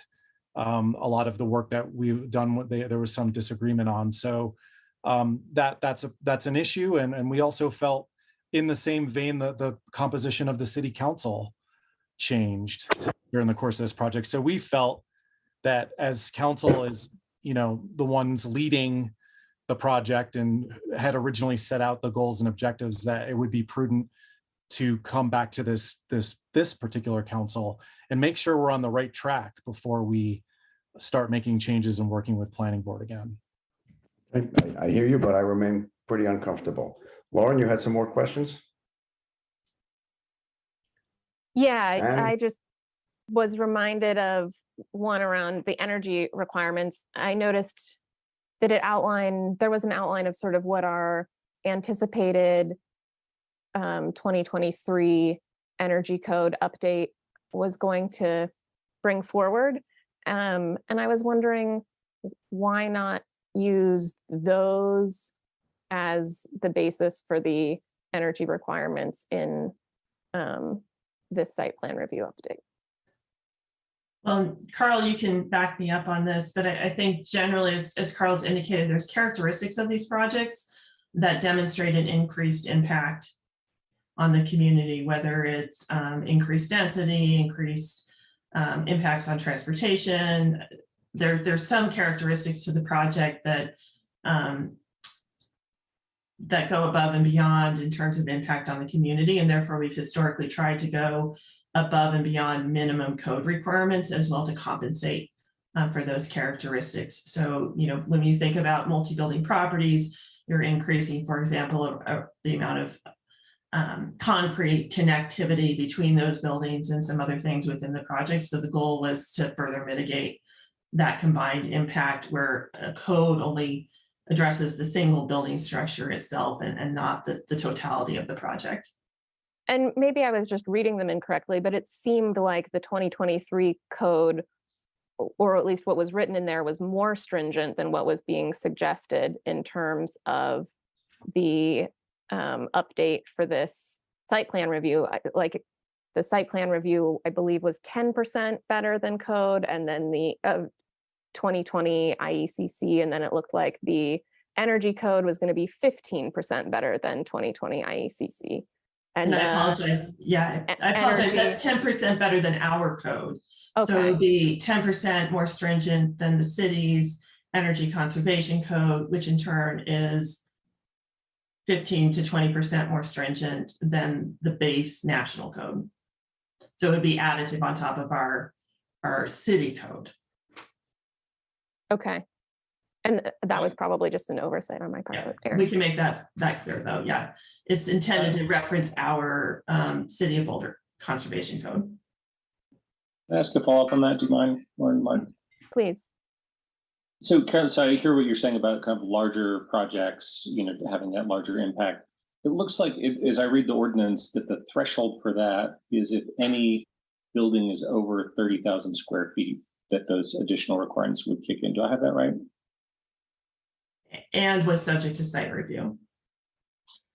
Right, and would it be the whole project or just any particular building over the 30,000 square foot threshold? It's any building over the 30,000 square foot threshold.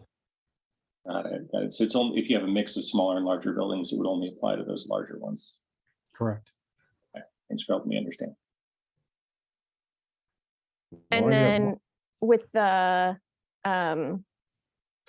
reduction in CO2 emissions for concrete, you know, that was tied to site review. And then it looked like there was sort of looking at CO2 reductions for the entire building envelope as part of the energy code. And to me, again, the entire envelope seems more restrictive than just looking at concrete. Can you clarify your question for me? I think I'm understanding. As currently proposed, so originally it was one of the three, and I think is in response to planning board, there was desire to require both the low embodied carbon concrete and the life cycle assessment, and then the choices are the ones that are intended to address more of the envelope and total building performance impact. So we're trying to do both through Okay. those criteria. Mm-hmm.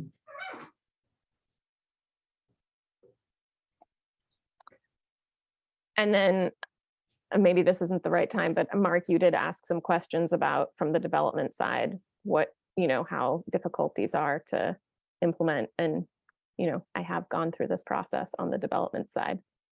If you want my opinion on how tricky or how time consuming it is. I don't do them a lot, but I've been, done my fair share of site reviews.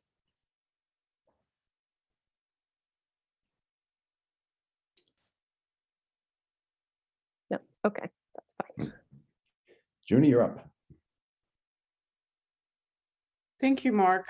I think I'm just thinking back to one comment that you made, Mark, and I think it's very hard to answer some of the questions put forward by staff. And I'm thinking about, for example, question number 3 on page 16, asking to what extent should greenhouse gas emission reduction criterion be applied to larger buildings?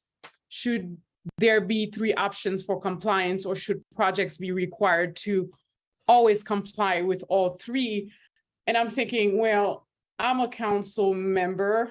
There's still a lot of things that are kind of not connecting for me.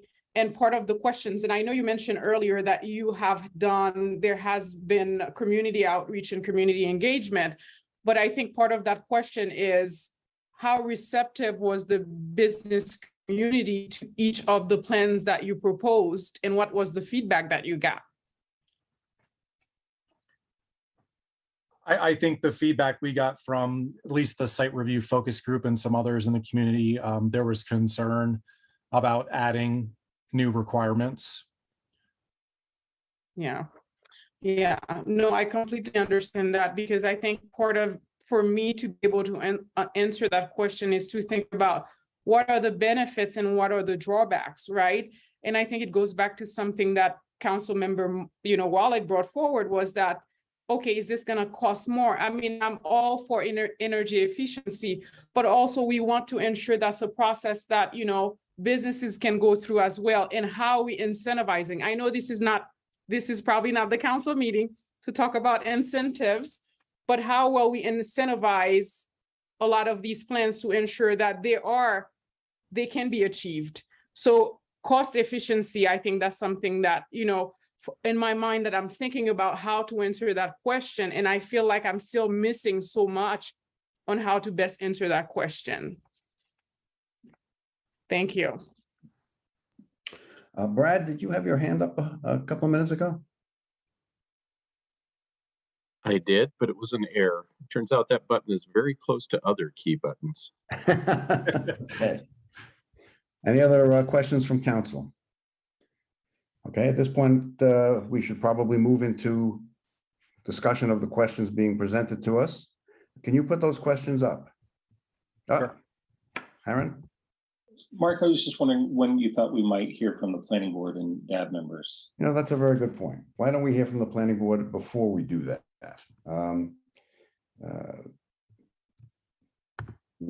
Do the planning board members wish to make a statement of any kind?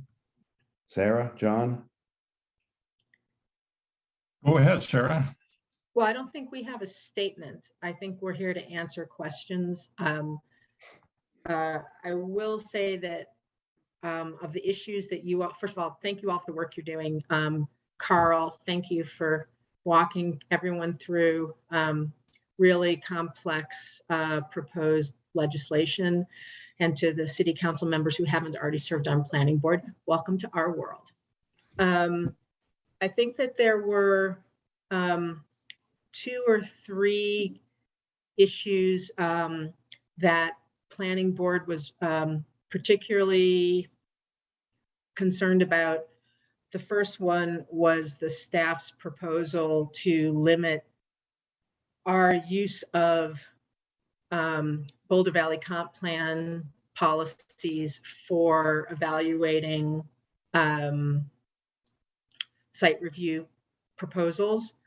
I think it's helpful to think about how planning board utilizes site review processes, not just to evaluate specific projects, but also to surface key planning issues. So I can't remember in the 3.5 years I've been on planning board that there's ever been a site review that's been rejected because of a Boulder Valley Comp Plan policy. John, maybe you can remember one. I don't, but we do use it extensively to let staff and the applicant community know that we have some concerns that are not being addressed in the individual projects that are coming our way. Because our job is to help the city be planful as much as our job is to evaluate individual projects. So when Carl, for example, brought up the jobs housing balance, that comes up in almost every single commercial project that comes our way. No project has ever, to my knowledge, been rejected because we bring it up, but we want to make sure that applicants and staff and the rest of the city knows that we recognize that the jobs housing balance is an issue and that we keep putting it out there and putting it out there and putting out there. Same is true with missing middle housing. So I believe that our sort of nose count during the planning board discussion of this issue was certainly a majority, and I think it was actually a 7-0 sort of nose count, wants the opportunity to refer to all of the Boulder Valley Comp Plan policies during site review.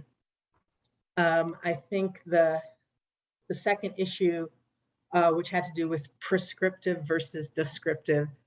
I think the nose count vote on that was 4 planning board members indicating that they thought that the proposed design changes or reviews were fine. They were not too prescriptive.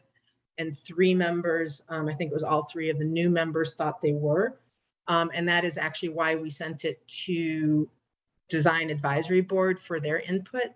You know, I would love to hear from, I think it would be helpful for you all to hear from Matthew what the DAB's take on that was. And then there was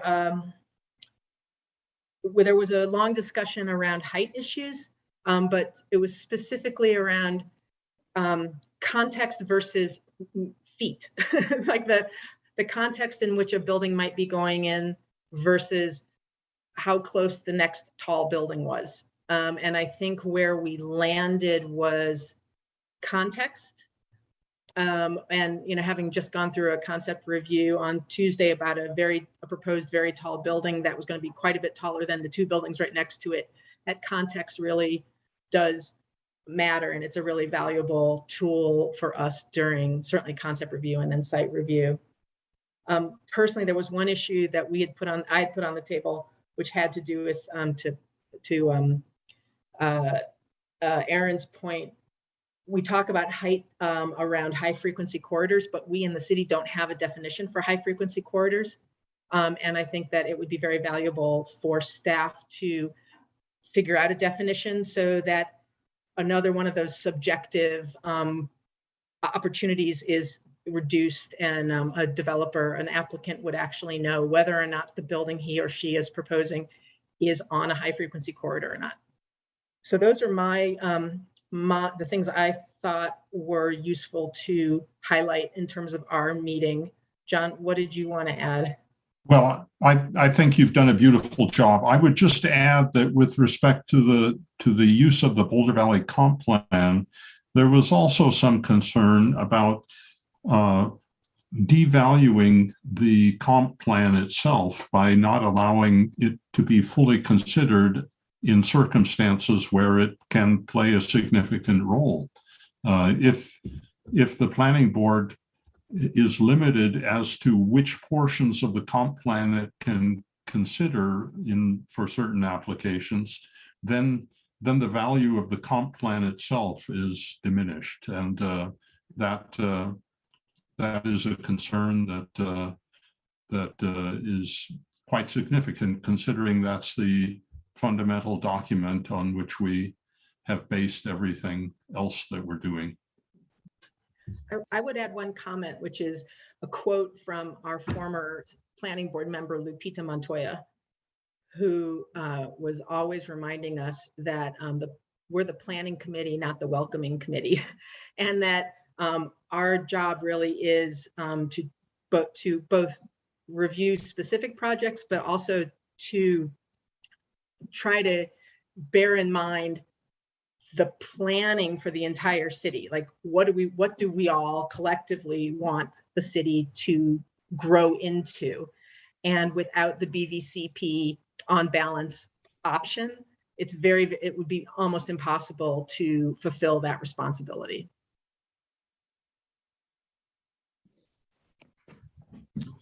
And of course, Sarah, if you have any John, thank questions, you. we're happy to answer them. Are there any questions? Okay. All right. I think at this point we should move into. Kara has a question, Mark. I'm sorry. I'm sorry? Kara has her hand up. On mute, sorry. I have a quick question about the one when we were talking about the green buildings. And Sarah, you guys chose all three, whereas the city did not. Do you remember what I'm referring to? All 3 points. Can you tell us why you disagreed with them exactly?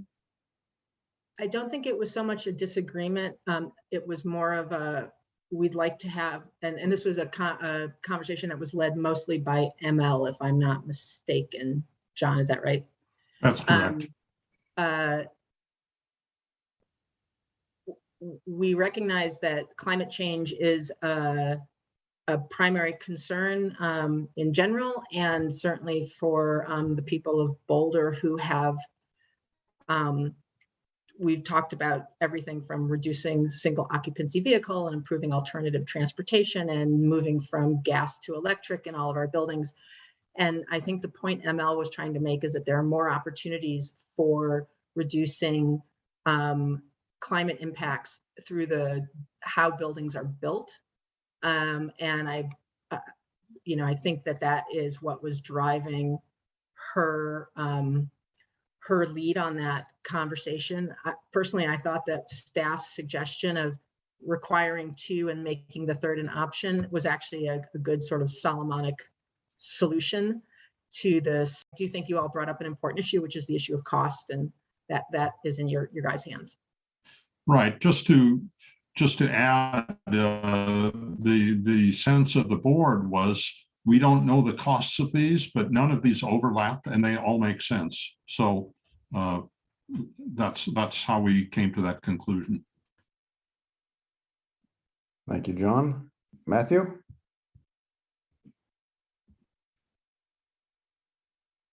For my hand here. Yeah, thanks for your time and also to staff. This is not an easy thing, which is why I think it has always is a ongoing conversation. And so, with that in mind, I have a couple things to bring up, and I apologize if it's not laser focused, but I think the overall concept we're talking about here is site review within the context of public benefit or design initiative or incentives. And I think, looking at ways that these things help developers and designers understand that there's a roadmap towards favorable outcomes is really what site review functions as. I'm a designer myself. Site review in some ways is when it comes down to delivering a project is a necessary checklist to understand how you're going to get from a proposal to a built project.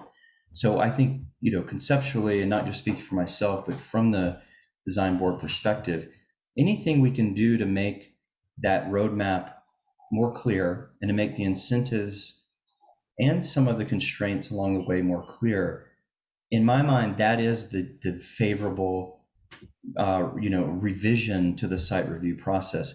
If the site review process has requirements added, I think that's fine as long as they're clearly stipulated.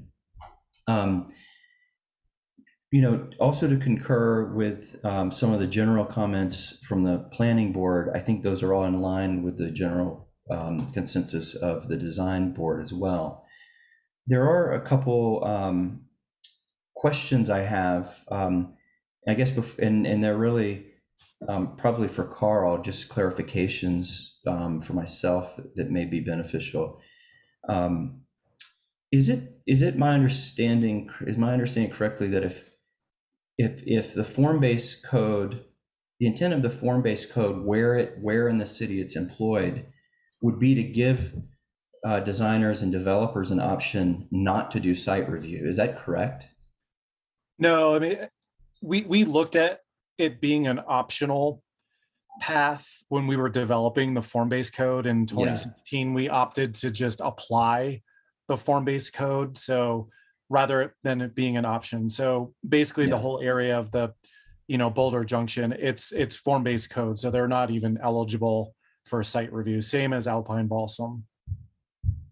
Right, and will that remain going forward, that projects in the, could elect to do form-based code rather than a full site review process? Yeah, I mean, it doesn't have to be that way. It could be an optional thing. There could be some inconsistency potentially by allowing it to be the option of an applicant, but yeah. So I think this is thank you for clarifying. I think my comment, I don't want to muddy the waters because this comment is a bit out of the scope of what you're presenting to council, but I think just conceptually, the value of having a form-based code, and this goes for other jurisdictions, that I've worked with, I'm sure you're familiar with, a really good outcome for site review is to provide a way for people to, I wouldn't say not go through it, right? But if there was a way that it was prescriptive enough that it simplified the process in there were less site reviews to have to review, basically widening the net of the staff level review. It seems like if you're introducing form-based elements into the site review criteria, you're taking just kind of a step halfway between a form-based code and what we have now, which is basically a review-based process. So I'm sorry, that's not super focused. I know it's a little bit out of the scope. One last question is, most of the times where I've seen projects come into site review, or a very easy trigger for site review, is the fact that we have so many kind of legacy PUDs throughout the city, so that effectively there's very little by right zoning in a lot of the commercial, zones, especially, but even in many of the residential areas. Is there any sort of revision or restructuring the PUD system that would dovetail with what we're talking about, the types of measures we're talking about today, that would make site reviews more clear, and perhaps reduce the amount of unknowns as you go into the site review process?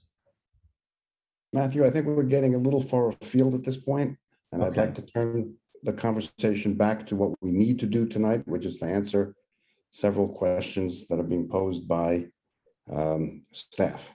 Yeah, that's fine. Thanks, Mark. I appreciate no problem staying on target.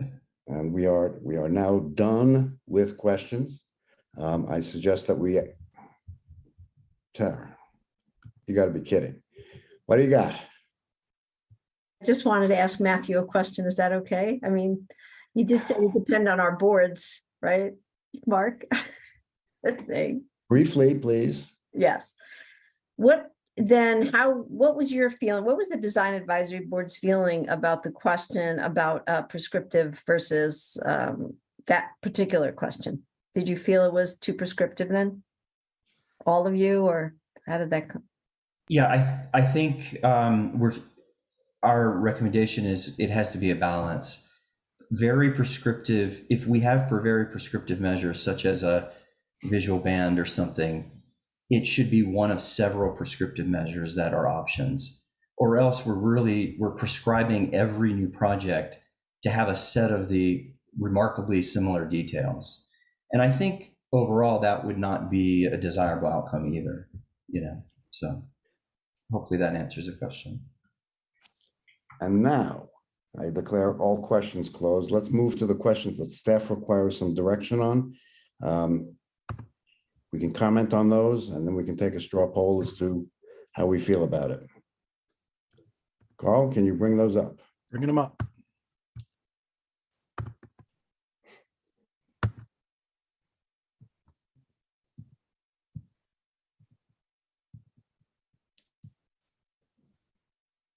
Okay.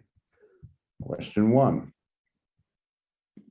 The City Council find that the updated site review criteria within draft ordinance 8515 meets the goals and objectives outlined for the project. Anybody want to jump in on that? We're under review.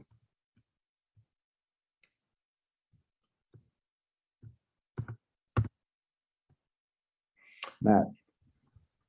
I was waiting for some colleagues to jump in, but for the sake of moving that along, I'll pipe in.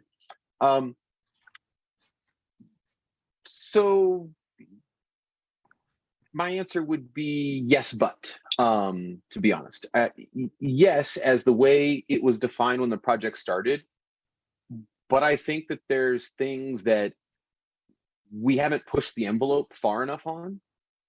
That I think if we were to start this project now, independent of the work that's been done or the sacrifices that might be made to future work that we have in the pipeline, that I might suggest we define some of this differently and look to be a bit bolder in how we think about site review and encompass some more facets to this, but not wanting to slow or hold the project up too much. That's not really the case. So yes. But I think we probably could have started with a bit more aggressive goals and really tried to push the envelope on how we think about maybe reinventing site review in our community to meet our goals. So that's my short/long response. Thanks. Lauren, I think you were next.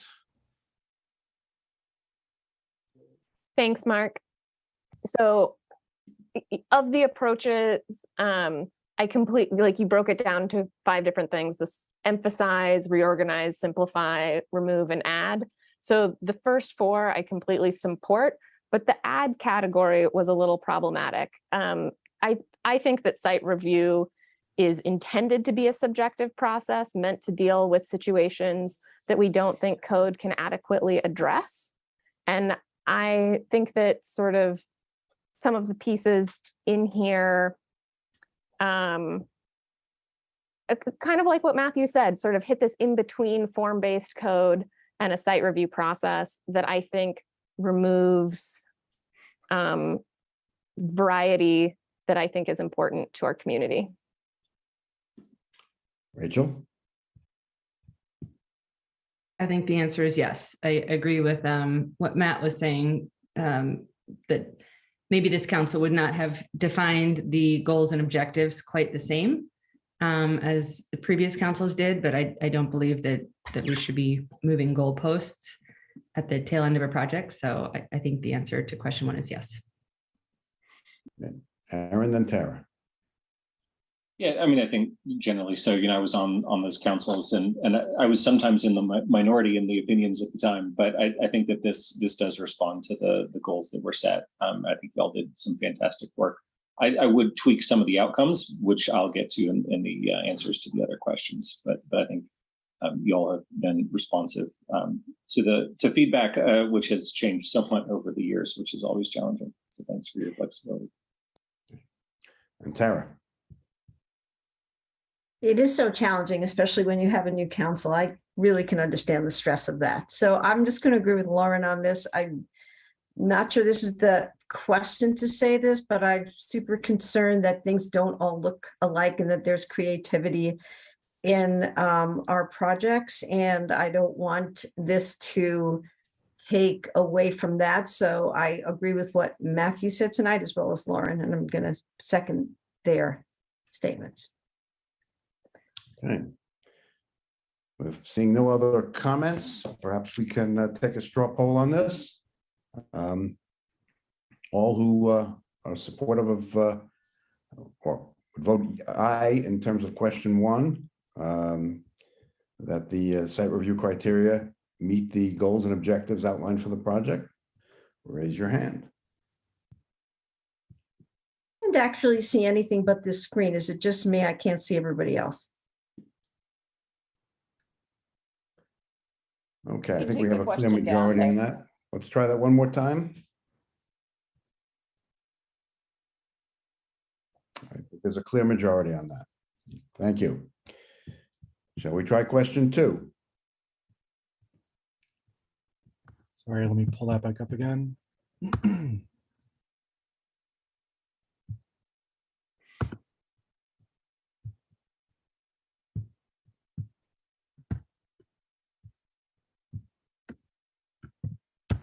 this is not very responsive.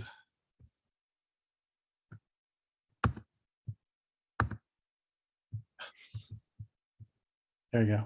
All right. Question 2. How should the criterion related to BVCP policy compliance be evaluated for development projects? Should all policies be applied to projects on balance, or should only the built environment policies apply? Comments? Hands? Well, let's start with Lauren, then Nicole, then the mayor. I think Aaron got his hand up first. Well, I couldn't see that, so Aaron, if you have your hand up first, go first. Well, I might have. Thanks, Lauren. Not that it matters terribly, but I just got. I did spend almost 5 years on planning board, and I found that the ability to talk about the policies in the BVCP was really important. But something that I found challenging sometimes was there was occasionally an inclination on the part of one or more board members to deny a project because it didn't comply with just 1 or 2 out of the many, many policies in the Boulder Valley Comprehensive Plan. And so the word on balance was never fully defined. And I saw us get tangled up in knots on that over and over and over again. So I would recommend not going back to not sticking with the exact language that we have right now. I think generally I'm supportive of the direction that staff was going in. But I think in a way that makes it clear that, how the BVCP is being complied with should be up for discussion per Sarah and John's points, right? It's not that you shouldn't talk about how this project deals with one or the other of the BVCP policies. But what I think we want to make sure is that I would say is to update the language such that a denial is only possible based on, maybe just the built environment policies or some subset, like you were in the direction that you were going in. So if you can thread that a little bit to make it clear, it can still be part of the discussion, but that projects should not be denied because they potentially don't comply with just 1 or 2 policies. So that would be my direction. I know you've gotten varied feedback, but that's the direction I'm going. I think Lauren was next, but forgive me if I'm wrong. Thanks, Mark. So I'm sort of generally in the same line of thinking as Aaron. I would actually like to see the on balance language included, but then with sort of a caveat sentence added about, where feasible or appropriate based on the size and scale of the project, and, not already handled by other zoning and building codes. Because I think that there are things where, the Boulder Valley Comprehensive Plan is talking about, guiding a lot of different things in our community, and not all of them are going to apply, especially to smaller projects. And, depending on what the zoning already is, many things in the Boulder Valley Comprehensive Plan will or won't be allowed. Hey, Nicole? I'm kind of along the same lines as Aaron and Lauren here, in that on balance doesn't quite, I would lean away from on balance and have some more specific policies. And part of that, I guess if we are keeping on balance and really tying to the Boulder Valley Comprehensive Plan, part of my beef is really with the comprehensive plan and being not quite specific enough to offer this sort of guidance. It seems like it's a little bit open to interpretation, and people can kind of pull out different sections to back up, whatever position they want to have. So I think I would lean toward not moving away from on balance and having some more specific policies And if we don't go that route, I would just like us to be more, just to be a little more specific as we approach the comprehensive plan in the future. Bob. I'm going to agree with my colleagues who just spoke. I think the unbalanced language is dangerous, or has been used. Maybe I'll say it this way: it has been misused. The Boulder Valley Comp Plan is kind of like the Bible. You can probably find anything in there to support any position you want to take. Like Aaron, I've seen many instances where it has been used, more frequently used to deny projects than to support them. Oftentimes they meet many criteria, so that's not a problem. But oftentimes if a planning board wants to turn down a project, they'll find enough hooks in the comp plan to turn it down, and then we have the unbalanced language, and then who knows how those weights balance out. And so I'm not going to wordsmith that tonight, but I agree with Lauren that some sort of caveat language or qualifying language needs to be put in there, or the unbalanced language needs to be completely taken out and rewritten in a more equitable fashion. Anyone else? I will ask one quick question for Carl. How many site plans have failed to complete the process? And how many have failed to complete the process based on this language? Nothing jumps to my mind as far as a project being denied specifically based on the BVCP. I think obviously, like with an annexation that's legislative, there's more authority to apply the Boulder Valley Comprehensive Plan policies. There have been some denials of annexations, for instance, but I can't think of any site reviews. And there certainly are site reviews that have been denied, but maybe not based on this language. Okay. All right, then my comment will be, I think we're attempting to dance on the head of a pin. This is not effectual language for denial of a project. I don't know why we would not encourage conversation about any policy in the comp plan that might be relevant to the project if it's not going to end up being the cause of it being denied. So I will take a different view on that. But let's take a straw poll and see where we are. For those who think that the Can you pull this down? Can you pull that slide down? Sorry? One moment. Okay. For those who think we should just be referencing the built environment as part of the site plan, raise your hands.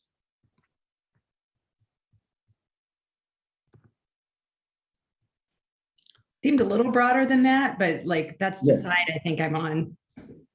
Not It was the maybe in second the reverse, choice. like not limiting Not to using the unbalanced. entire comp plan, but limiting the aspects of the comp plan that should be referenced in the site review.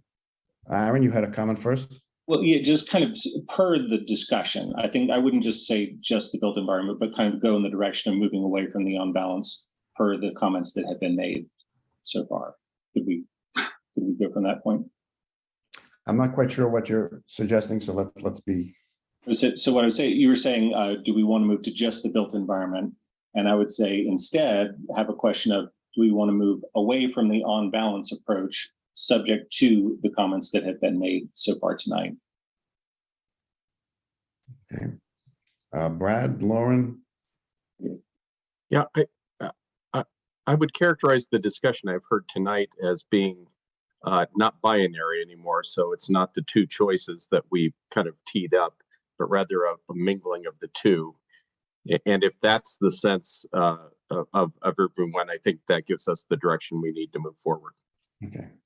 Does anybody agree to letting staff run with this and meld the concepts? Okay, question 3. Aaron, another one for you? That was a mistake, sorry. No, go ahead. I was going for mute and I hit raise hand instead.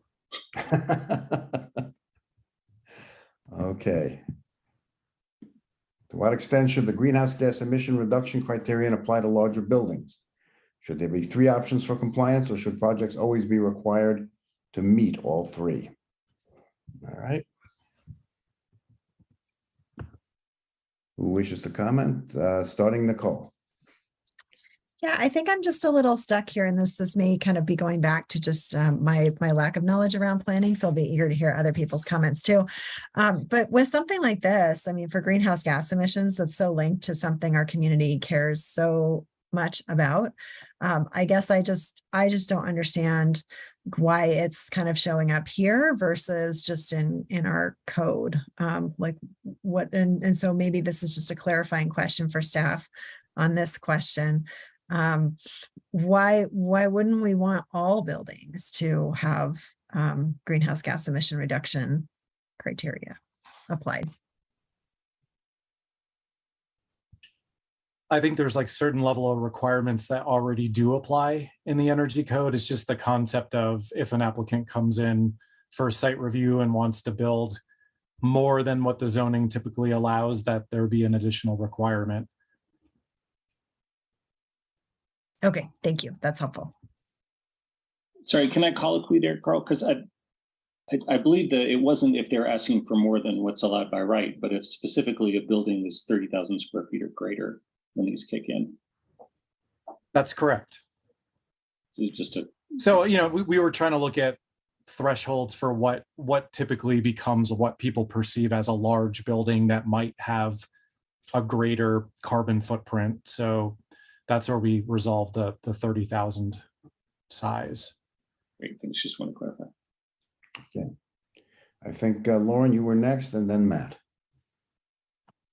Thanks, Mark. Yeah, I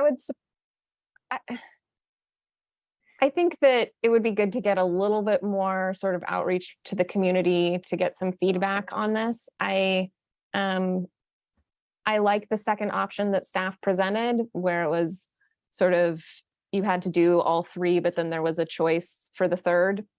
But again, I would like to see a little bit more feedback on that before we implement it. And I guess in general, these projects take a long time to come to fruition. So they end up being sort of one or two code step, but often they aren't meeting our current energy standards when they're built, because they typically get to use the energy standards that were in place when they were started. And so I can also see kind of trying to have these be almost like one step ahead of what the energy code is going to be, so that there is future alignment. But I would still support option 2. Thank you. Matt. I completely agree with where Lauren is going, and I to sort of maybe push on that little tendril a little more is we got to be thinking beyond zero, beyond our current standards, and to sort of wrap a point Junie brought up earlier was what are our incentives to do so. And I think giving options and say, and I think we do need to have that, because site review can be an onerous process for buildings that just have to automatically go through that. And so if there's ways that they can meet and far exceed the guidelines that are presented to them, and they get to bypass some site review and maybe have some other code that keeps things intact, like I think it's not about building our needs for today, it's about building for tomorrow. So I'd love to really think about how we can really create an environment for developers and anybody building stuff, certainly of sufficient size, to go way beyond our requirements. And so I like where Lauren was going with her comments, and I'd really like to push the envelope on some of those options, certainly with regards to our climate goals. Sarah, Aaron, Rachel. I like the staff's idea best, that it was 2 and then pick the third, whichever you like.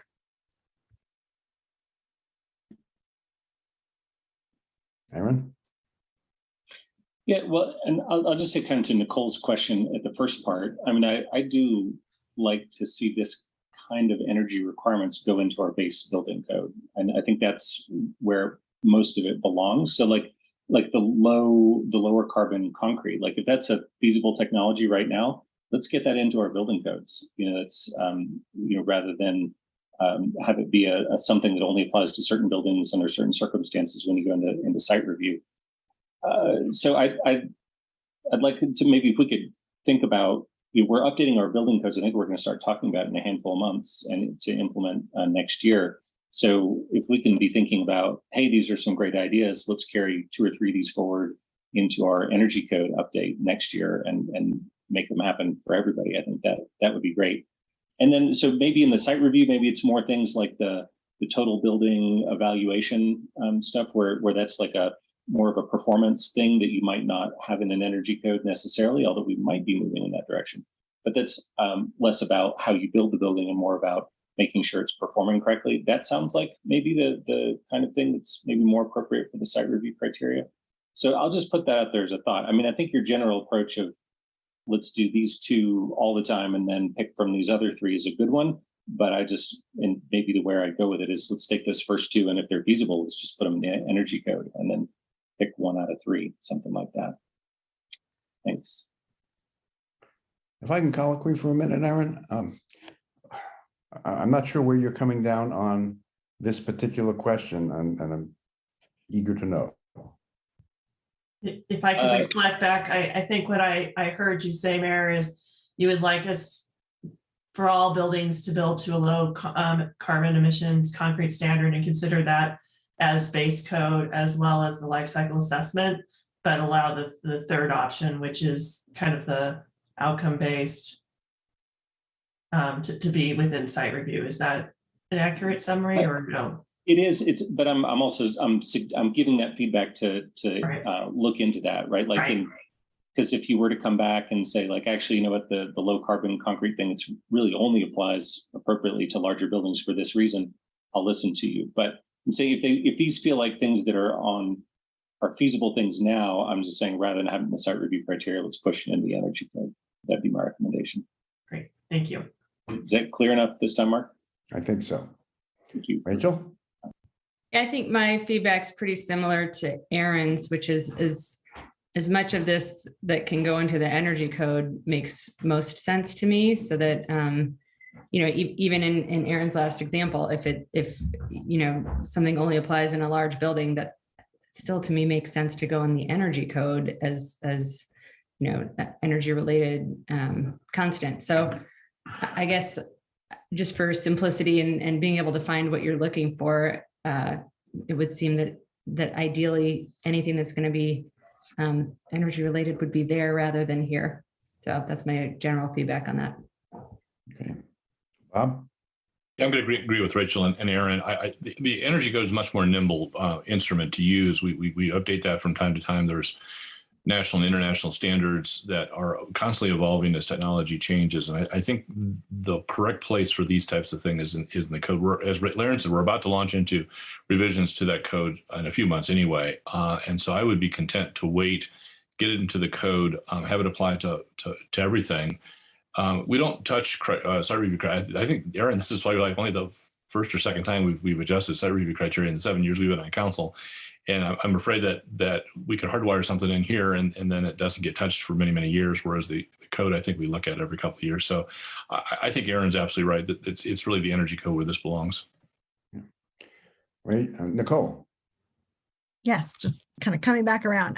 I just wanted to spotlight one thing that I think Lauren was referring to, and I think Mark, you mentioned this earlier as well. It's this idea of incentivizing, because as I understand the site review process, part of it is to really spur innovation and kind of allow for a creative space that may not exist within kind of the box of our typical code. And so if we can kind of have this general code that applies to everybody, and then also have some sort of incentive that is driving this innovation that the site review process is kind of meant to do, that feels like the ideal outcome for me. And I'll make a brief comment that I am in agreement with Bob, Rachel, and Aaron in terms of the best place for these restrictions to be is in the code itself as opposed to the site review process. All right, what do we have to? Can we get the question back up so we can at least decide on what we're doing here?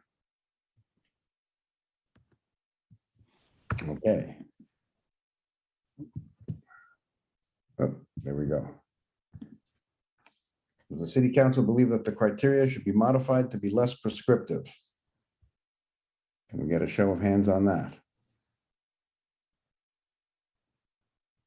Wait, this is question 4. I'm not sure we've passed question 3 yet, have we? Thank you.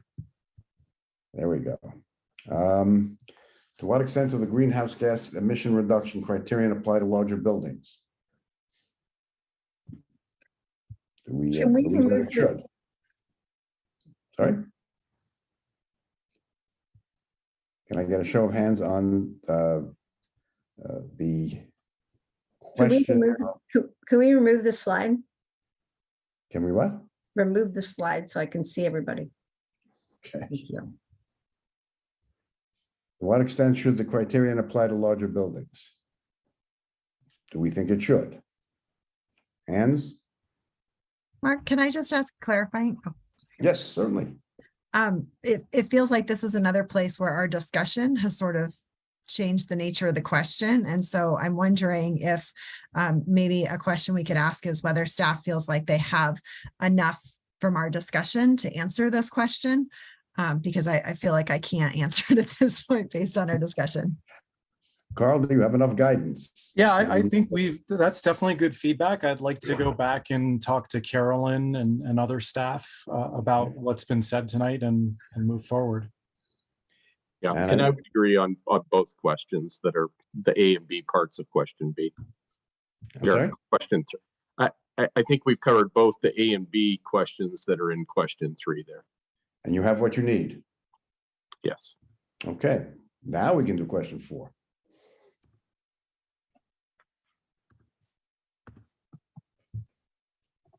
Question 4.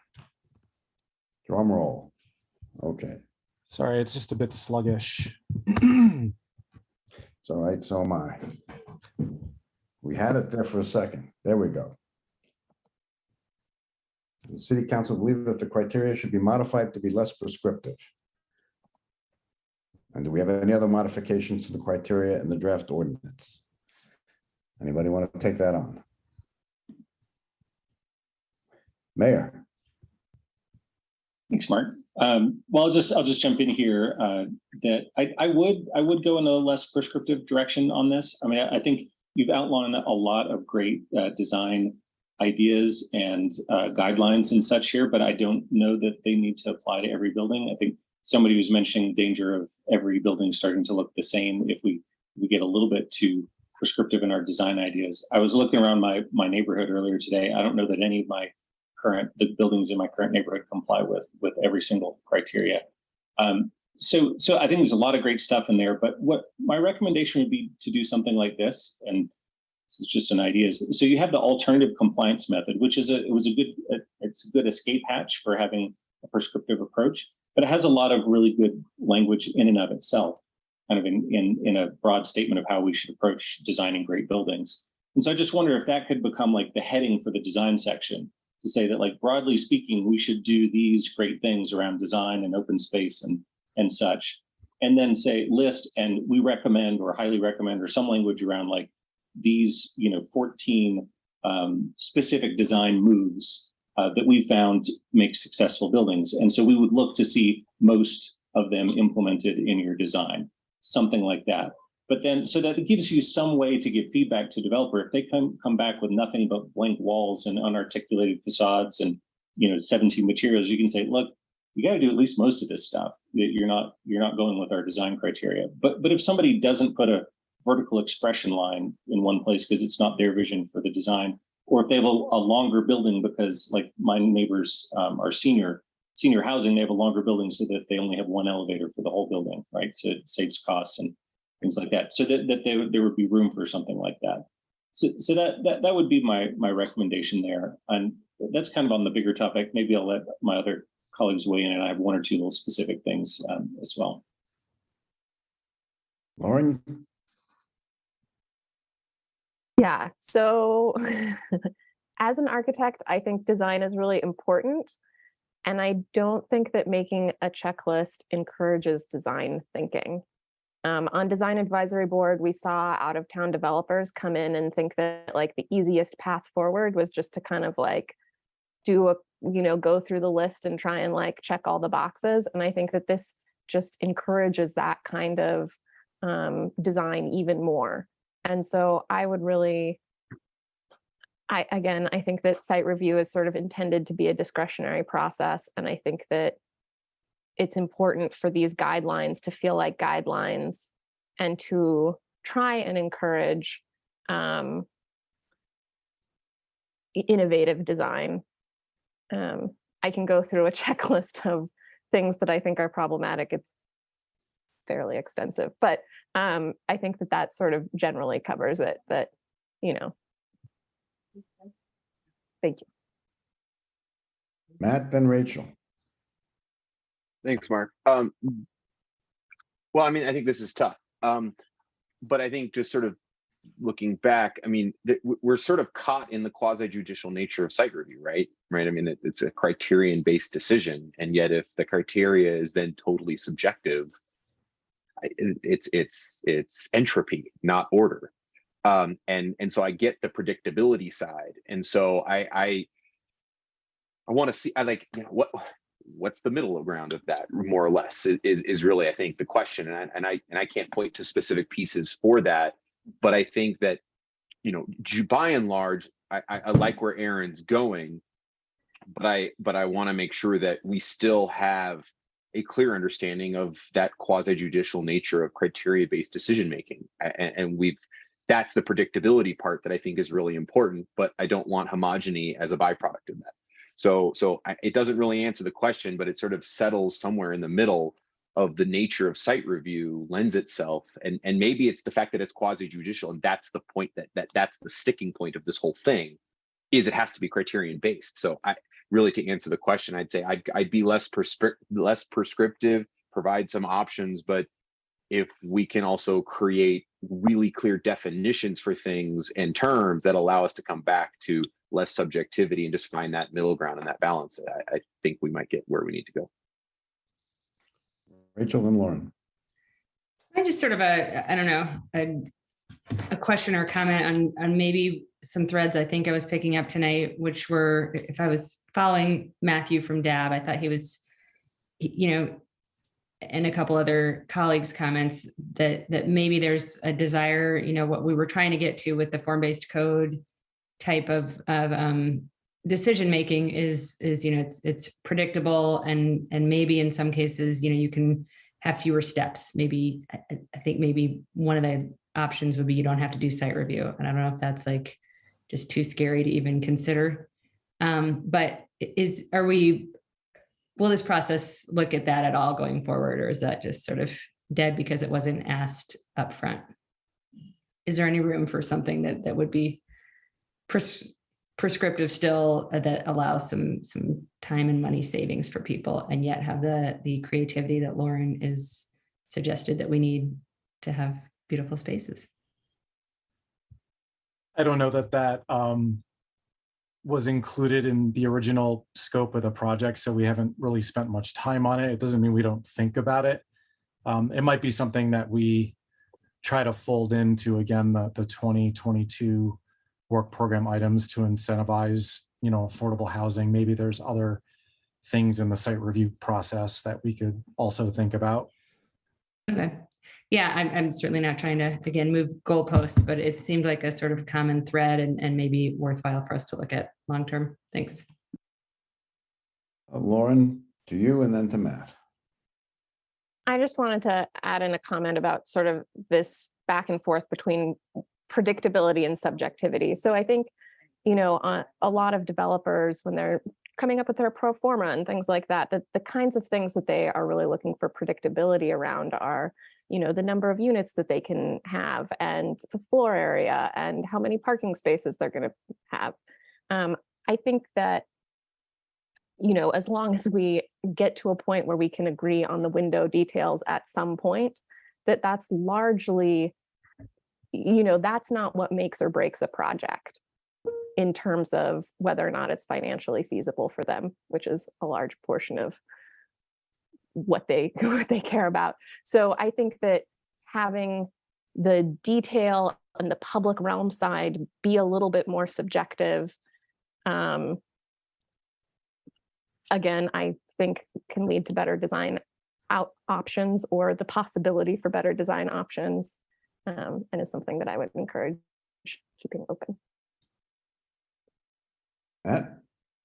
I didn't answer the second part of the question, so my apologies to sort of suggestions or modifications. I'll circle back to something I mentioned earlier, and maybe it's pie in the sky, and maybe it doesn't belong here, but it's certainly related to site review, which is just where do we think about really clear community benefit projects and how they can be allowed, knowing assuming we have a strong general building code and use tables that by right they can meet those really huge community goals and sidestep and not go through site review, and then sort of just stay within the realm of good code, and they're doing something exceptionally needed in our community that we would define.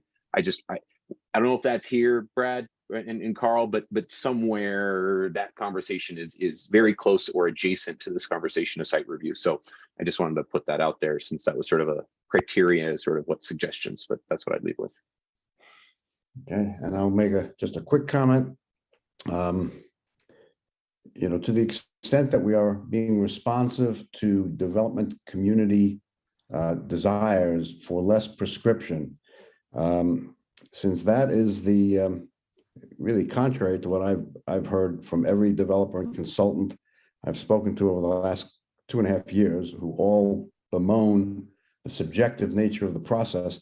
I'm really agnostic as to which way we go, but if we are going to be less prescriptive, I never want to hear another complaint from another developer in this city that the process is too subjective, and they don't know what their obligations are going to be.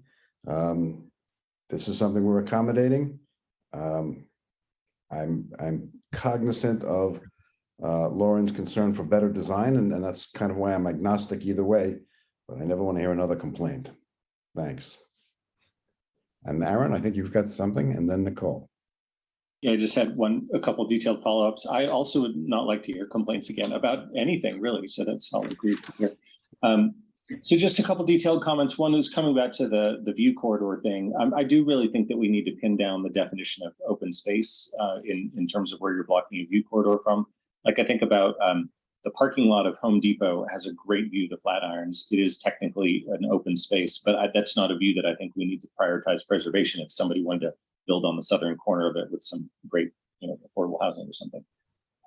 So that I think we need some good qualification on. And then the other thing was just about the height when a taller building might be permitted. I thought the 1,000-foot contiguity kind of idea was maybe not the right way to go. I just think about, like, there are industrial parts of town that currently are all 2 to 3 story buildings, and there's not a 4-story building within a pretty long way, but are a perfectly reasonable place to have a 4-story building as they redevelop into mixed use per the East Boulder subcommunity plan. So I would just want our criteria for considering a height modification to take into account redeveloping areas, that don't have much of an established character yet, but that may be perfectly reasonable for a height exemption. And so just make sure we get that into the criteria there. And I would focus less on the exact buildings within 1,000 feet. So that's just my other point. And I'm done. Thanks so much. Okay, Nicole, you're last. All right.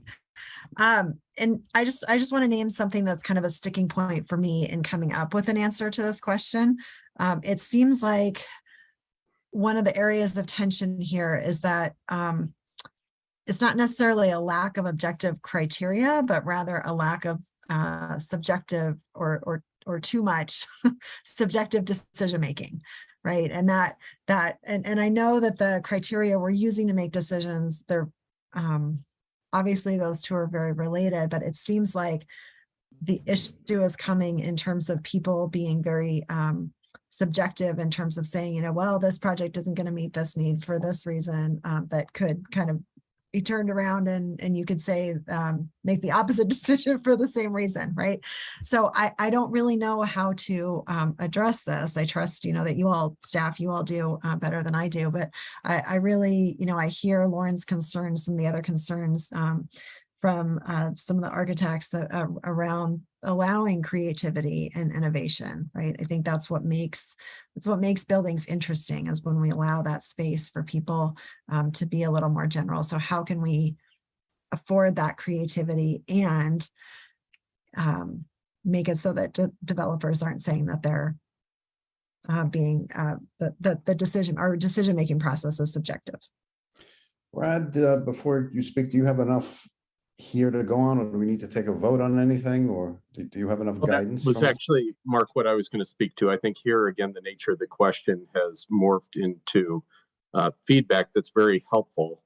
I would summarize that you've given us feedback that on some specific things like vertical lines and such, there needs to be enough space for creativity in some of those specifics, coupled with some maybe intent language that is another form of that safety valve to make sure that there is still that creativity and finding that balance between the predictable elements and the creative elements. So if I've stated that generally correct, I think the other details that have been talked about in this subject we've captured as well, and we can move forward with that. Okay, very good. I will defer to Carl, though, just to make sure I'm not missing anything from his perspective.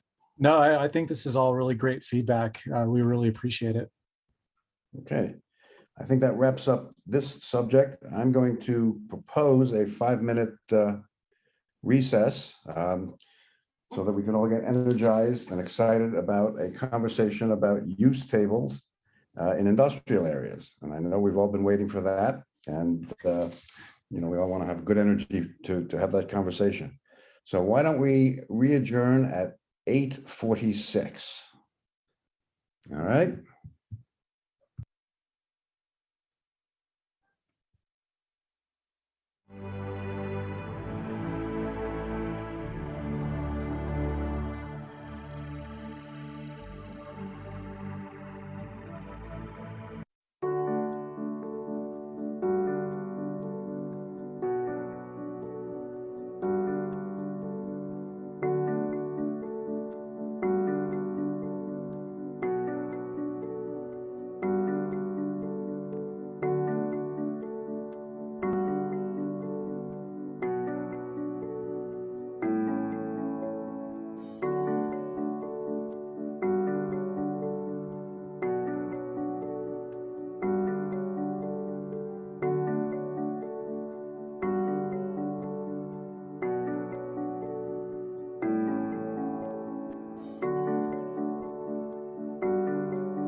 neighborhoods and industrial areas.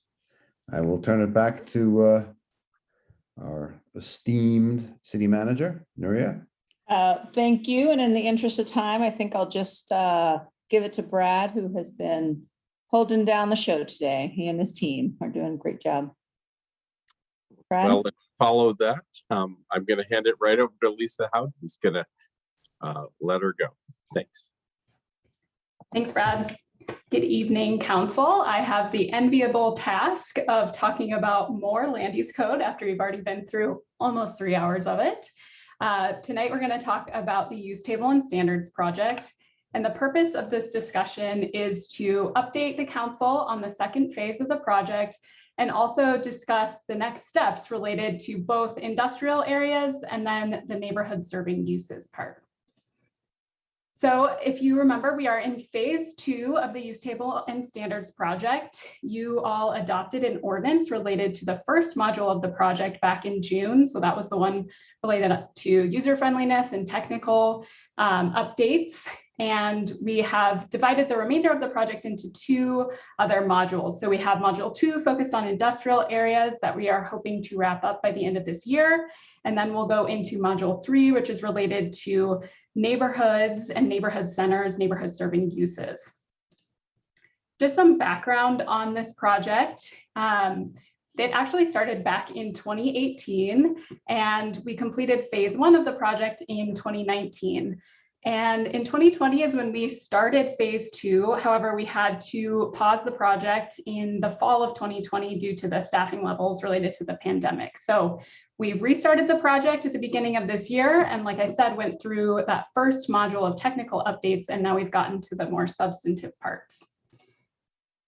So the initial goals of the project, as you may remember, are to simplify and streamline the use table, which is a very important part of the land use code. So you've been talking a lot about the design review of projects, but this is the review of which uses, businesses or housing types would be allowed. So trying to make that more understandable and legible, we got a lot of that from the module 2 ordinance that was adopted, and creating more predictability and certainty by doing that. The bottom 2 goals are really what we're trying to get to with these next substantive modules. So we're trying to align the use table and the permitted uses better with the Boulder Valley Comp Plan goals, policies, and land use designations. And also try to identify where there might be some uses that are desired by the community, but the use table is actually acting as a barrier. So trying to fix some of those issues as well. We put together a planning board subcommittee back before this project was paused in 2020, and they did a lot of really great work.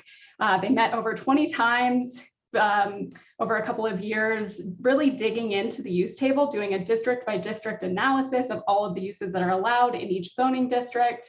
They came up with areas of consideration, things to focus on. And even though the project was paused, that input continues to guide the project. And we've kind of rethought the formation of the subcommittee, and I'll explain that a little bit more on a slide coming up, but just wanted to highlight how much work was done by those planning board members and how it will continue to inform the rest of the project. Also, the project has been to City Council several times for both action and guidance. So Council saw it back in May 2019, had a study session on that phase 1, then adopted the ordinance for phase 1. That was really related to the opportunity zone. That was in October of 2019.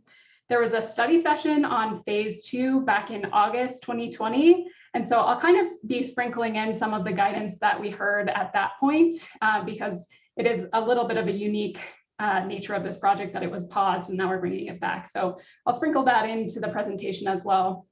And then, like I mentioned, module 1 was adopted back in June. So tonight, I really want to talk about the next steps for this project. And if you all are okay with it, it's organized a little bit differently than Carl's presentation. So the questions are a bit more disparate from each other. So if you're okay with stopping at each question and then discussing, and then we'll go into the next topic, that's kind of how I planned it. But if you'd like to do it all the way through, just let me know. But just a little bit more background before we get to the specific questions. So the plan for public engagement for the remainder of the project through the rest of this year and early next year is I mentioned we are kind of rethinking that planning board subcommittee. So we now have 2 planning board liaisons that we will be working with. We've started working with already to get their guidance and feedback throughout this project. And so we'd be meeting with them every other month or so. But then we've also pulled together a use table and standards public working group. And so that's a group of about 15 to 20 interested stakeholders, residents, community members, business interests, members of the arts community. We're really trying to get a diverse group of perspectives who can give some initial input at the outset of each of these modules, and then also provide feedback as we develop drafts. And so the reason why we kind of changed the setup of the subcommittee was just to be able to have the public more meaningfully engage in both the proposals and also from the outset of each of those modules. So the planning board subcommittee had been a fairly formal process. So this is just a way to get kind of people more involved throughout. We're also hoping to do broader engagement. So we're actually planning a Be Heard Boulder questionnaire that would be a virtual engagement opportunity that would go out specifically for this module 2 next week and go through September. And then we're also hoping to include more in-person opportunities for engagement as the COVID situation improves. So the first 2 questions that were laid out in your memo are related to module 2, the industrial areas. So you all are familiar, but there are basically 3 different areas of the city that have industrial zoning. So you have the Gun Barrel area, northeast corner of the city. There's a big swath of industrial zoning. There's a small area just at the very north end of North Boulder where there's industrial zoning. And then also, you all have talked a lot about this recently, the industrial zoning in East Boulder. So those are really the 3 areas that we're focusing on in module 2 and thinking through what businesses are allowed in those zoning districts, what housing should be allowed, and things like that. For those who are not familiar or don't read the zoning code every day, you know there's 4 different zoning districts. So just a brief overview of what kind of the intent and purpose of each of those is. We have the IS zoning district, which is the industrial service district, and that is meant to have kind of repair and service uses, small scale manufacturing. And then we have the IG district, which is industrial general. That's kind of more like a light industrial district with research, manufacturing, some service industrial uses. And then the code actually also says that residential uses and complementary uses are allowed there in appropriate locations. Similarly, IM is industrial manufacturing. It has a lot of similar intents, research, development, manufacturing, service, industrial. Kind of the main difference is that's envisioned to be kind of on larger lots, so larger scale and more manufacturing. But also allowed in the code or mentioned in the code that residential and complementary uses in appropriate locations are allowed. Finally, we have the IMS district, that's the industrial mixed service district. And that's really a different kind of district. So it's really more pedestrian oriented. It's supposed to be kind of industrial areas that are on the edge of a Main Street commercial area. And so it envisions more of first floor industrial with industrial, residential, or offices above. So I mentioned that the kind of the main goals of the project are really to align the use table better with the Boulder Valley Comprehensive Plan. So specific to this module 2 and industrial areas, this is really pulling a lot from this specific policy 2.21, which relates to light industrial areas. So if you focus on the kind of green box, this is directly from the comp plan, there's 5 main principles related to light industrial areas. And 4 and 5 don't really apply here because they're related to transportation, but 1, 2, and 3 is what we're really focusing on in trying to make sure that the use table aligns with these. So the first one is preserving established businesses and the opportunity for industrial businesses. However, the comp plan also says that we should be encouraging housing infill in appropriate places, and also offering a mix of uses. So those are really the 3 guiding principles from the comp plan that are also informing this work. I mentioned that I would bring in some feedback that we've heard in previous iterations of this project. So back in August of 2020, We did a similar study session with City Council, and the council at the time gave their support for additional uses such as residential, retail, and restaurants in light industrial areas in order to foster more mixed use and walkable neighborhoods. However, the council also expressed the need to balance the protection of existing industrial uses and introducing new residential uses. So this gets us to the point of the kind of two main topics related to industrial that we're hoping to get your feedback and policy direction on. So the first one is related to residential and the second is related to office. So I'll give some background. This is the first one related to residential development in industrial zoning districts. So right now we have residential development in industrial district standards. And kind of the background and the history of this is back in 1997, there was a comprehensive rezoning study that was done to address the jobs and housing balance issue in Boulder. And at that time, no residential uses were allowed in industrial districts. They were really meant to be preserved for industrial use. The only exception was that live work units were allowed at that point. However, just 7 years later, that policy kind of shifted, and residential development, in order to increase those housing numbers, residential development was made possible in industrial districts, however, through use review. So you've been talking a lot about site review. There's also a discretionary process called use review, which reviews the compatibility and appropriateness of certain uses in districts. So that is still how residential development is reviewed in industrial districts. The standards have not been updated in the last 18 years, so they're the same ones. And basically a short summary of what they are is it limits the sites in the industrial district, specifically the IG and IM. It limits the sites to only a few that are eligible. So if you look at the map that's on the screen, the parcels that are pink are not eligible for residential development. The ones that are in light blue are eligible for residential development, and then those that are in dark blue are parcels that have either been approved for a residential use or already built with a residential use. So in order to be eligible, a parcel has to be contiguous, so it's based on contiguity to an existing residential use or zoning district, or to parks and open space. And it also has to have a minimum lot size of 2 acres. So that actually reduces the number of sites that are actually eligible for residential development. So even though they're allowed in industrial districts by use review, only a certain portion can actually build there. And also in those standards, it requires site review, which we've been talking about a lot tonight. So you get into that higher threshold of review if it's a mixed use project. So if it's only residential, they don't have to do site review, and if it's of a certain size. But if they were to put in non-residential uses, then they would have to do site review. There's also some other standards in there related to environmental suitability, noise, and then also a declaration of use is required that the owners and tenants have to say that they know that they are a residential use in an industrial area. Interestingly, over the last 18 years, since these standards were put in place, only 4 projects have been either approved or built. So there's one project that's been built in Gun Barrel, one project that's been approved in Gun Barrel, one project that's been built in East Boulder, and one that's been approved. So that's just some background on the kind of the state right now of residential development in industrial districts and how that would be approved. Going back to kind of those guiding principles, that green box that we were looking at on the other side, it says that housing should occur in a logical pattern in proximity to existing and planned amenities.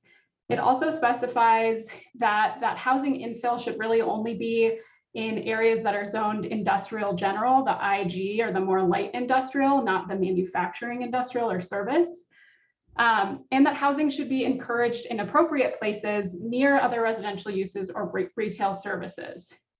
So in identifying this as a main issue of focus for Module 2, I think that the issue is that the current residential development in industrial standards and basing it on contiguity is not necessarily coming up with a logical pattern. As you could tell from that map, it's a bit of a scattershot of which parcels are actually eligible for residential. And I know you all have been in a lot of discussions about the East Boulder subcommunity plan and understand the much more fine-grained thought that goes into those subcommunity plans to identify which areas are appropriate for residential and which aren't. And so that just isn't really in line with how the sites are determined to be eligible for residential development based on those existing standards. So that's why it's been identified as one of the main issues that we want to get your guidance on tonight. So that brings us to the first question. In thinking through this residential issue, does council support changes to the standards for residential development in industrial districts that would potentially make more sites eligible for residential use? And we thought through what some of those changes could be. Like I mentioned, removing the current contiguity requirement, maybe removing that minimum lot size. And I think that the crux with industrial and residential uses is really trying to determine where the appropriate place is for residential. That's the issue, is what's the best way to determine which sites are appropriate? Is it guidance from sub-community plans or from the comp plan? Is it somewhere where we would limit residential development only to either the IG zoning district or a certain zoning district and then exclude it from others?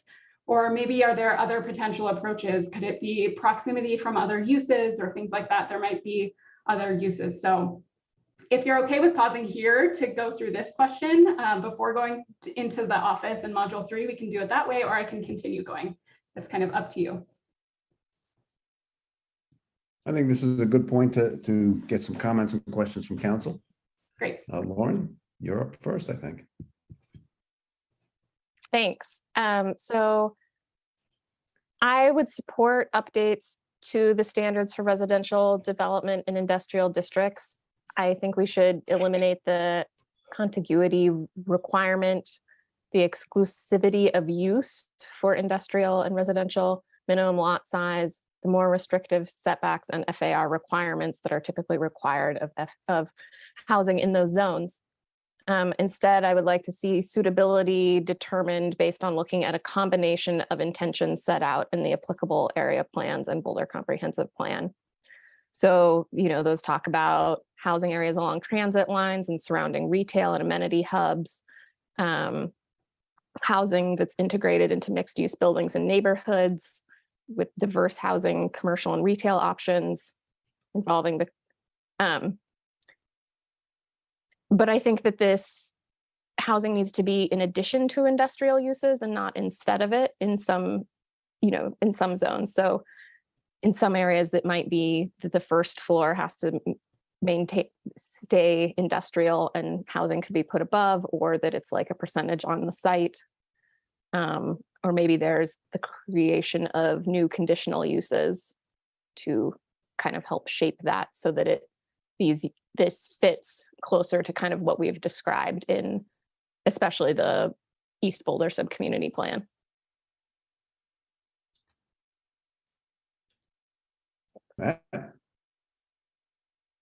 Well, thanks, Lauren, for just mic dropping that answer. So I got nothing to add there. That was awesome. The only point I'd make is regarding engagement, which Lauren took the answer perfectly. I just saw an engagement. What I didn't see, and maybe it's implied in there or was done earlier, but at least on the slide, and at least what I saw in the memo, I didn't see much with reference to sort of community connectors and reaching out to some of our marginalized communities.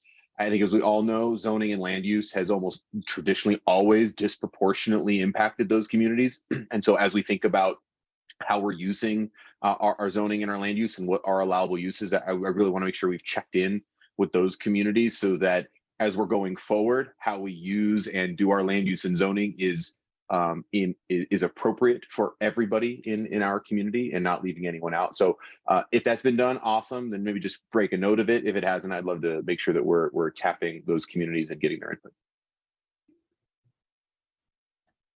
Mayor? Yeah, so I thought Lauren said that extremely well. So I'll rest on her comments with the one exception. Let's say that it was a little unclear to me, Lauren, if you were thinking that at each site had to be a mix of residential and industrial, which I wouldn't say would be necessary personally. So that we don't want 100% of all industrial zoned areas to become 100% residential. But I think on any given parcel, it could be appropriate for an all residential project potentially. So I think with the guardrails on a whole sector basis can be tough, but I just wouldn't put a per parcel restriction on the percentage of residential per se. But other than that, I thought Lauren was right on, and Matt's comments on engagement were great too. And thanks for bringing this to us. I think it's a good direction we've pointed. If no one else, I have a couple of questions and a comment. Am I correct that in the IS zone industrial service, residential is not permitted? Attached dwellings are actually permitted. There are some stipulations, like they can't be on the first floor. So an example of that is the bus stop apartments were built in IS on North Broadway. And so they have like an art gallery on the first floor and some live work units. So IS actually does permit attached dwelling units. Well, okay. Why do you think that there were so few projects completed over a period of years? So few developers have taken advantage of the ability to have a residential use in an industrial zone? Yeah, I think that's a great question. And I wondered that myself. That's why I included the number, because it seemed low to me. I mean, I think that the contiguity really restricts the parcels that are able and eligible to be developed for residential. Also, I think the fact that it's a use review maybe adds more unpredictability or uncertainty about whether it would apply. But other than that, it could just be economic factors or, you know, any number of things unrelated to zoning. But it certainly is a low number of projects, and 3 of those projects were in the last 2 years, I think. So it was almost nothing for a while. All right. And I guess my comments are as follows. I think one of the things we need to do here is to determine what we want, what kinds of industrial uses we want to preserve. Because to the extent that you permit residential development in an industrial zone, it is likely to crowd out most of the industrial users. You know, residential development is going to be more profitable than industrial facilities. It doesn't mean we can't do it, but it should be an intentional choice and understand what we're doing. You know, I think often in terms of the service industrial facilities that are located off Pearl Parkway. And if residential is permitted there, they're gone. I mean, there's just no economic rationale for keeping those businesses if you can actually convert that area into residential. And that should be an intentional decision, policy decision on the part of the city, because it's going to happen if you do that. I'm very concerned about that. I think small industrial service businesses, whether it's plumbing or whatever, have a real place in the community. And to the extent that you don't have any protection for those, you're going to face the law of unintended consequences. We will get a little more residential construction, but we will be getting our plumbing supplies or getting our shoes fixed in Longmont. And that's something we need to be cognizant of. There are other industrial areas where it might be a little more compatible, but I'm particularly concerned with the service, in the service industrial, because those are serving our community in a very direct way. And if we give owners of land the choice to do residential or keep those facilities open and active, they're gone. And I'm concerned with that. Rachel, I think you were next, and then Aaron. I was just going to agree with you on that last point, Mark. I know that we talked about that a lot during the East Boulder Subcommittee community planning process, that if we weren't fairly intentional about preserving or looking at the industrial and light industrial that was there, it would evaporate, and that it is a community value to have that here. So, and my son did work, I think I've mentioned before, at the Marshmallow Factory on that Pearl Parkway. And, you know, it's also as you're saying, like hard to, find plumbers and car repairs and the things that we need as a community. They're also small business owners, and we would not want to inadvertently knock people out of the community that we benefit by having them here, and they deserve a place to be here as well. Thanks. Aaron, did you have your hand up again? Okay, anybody else? All right.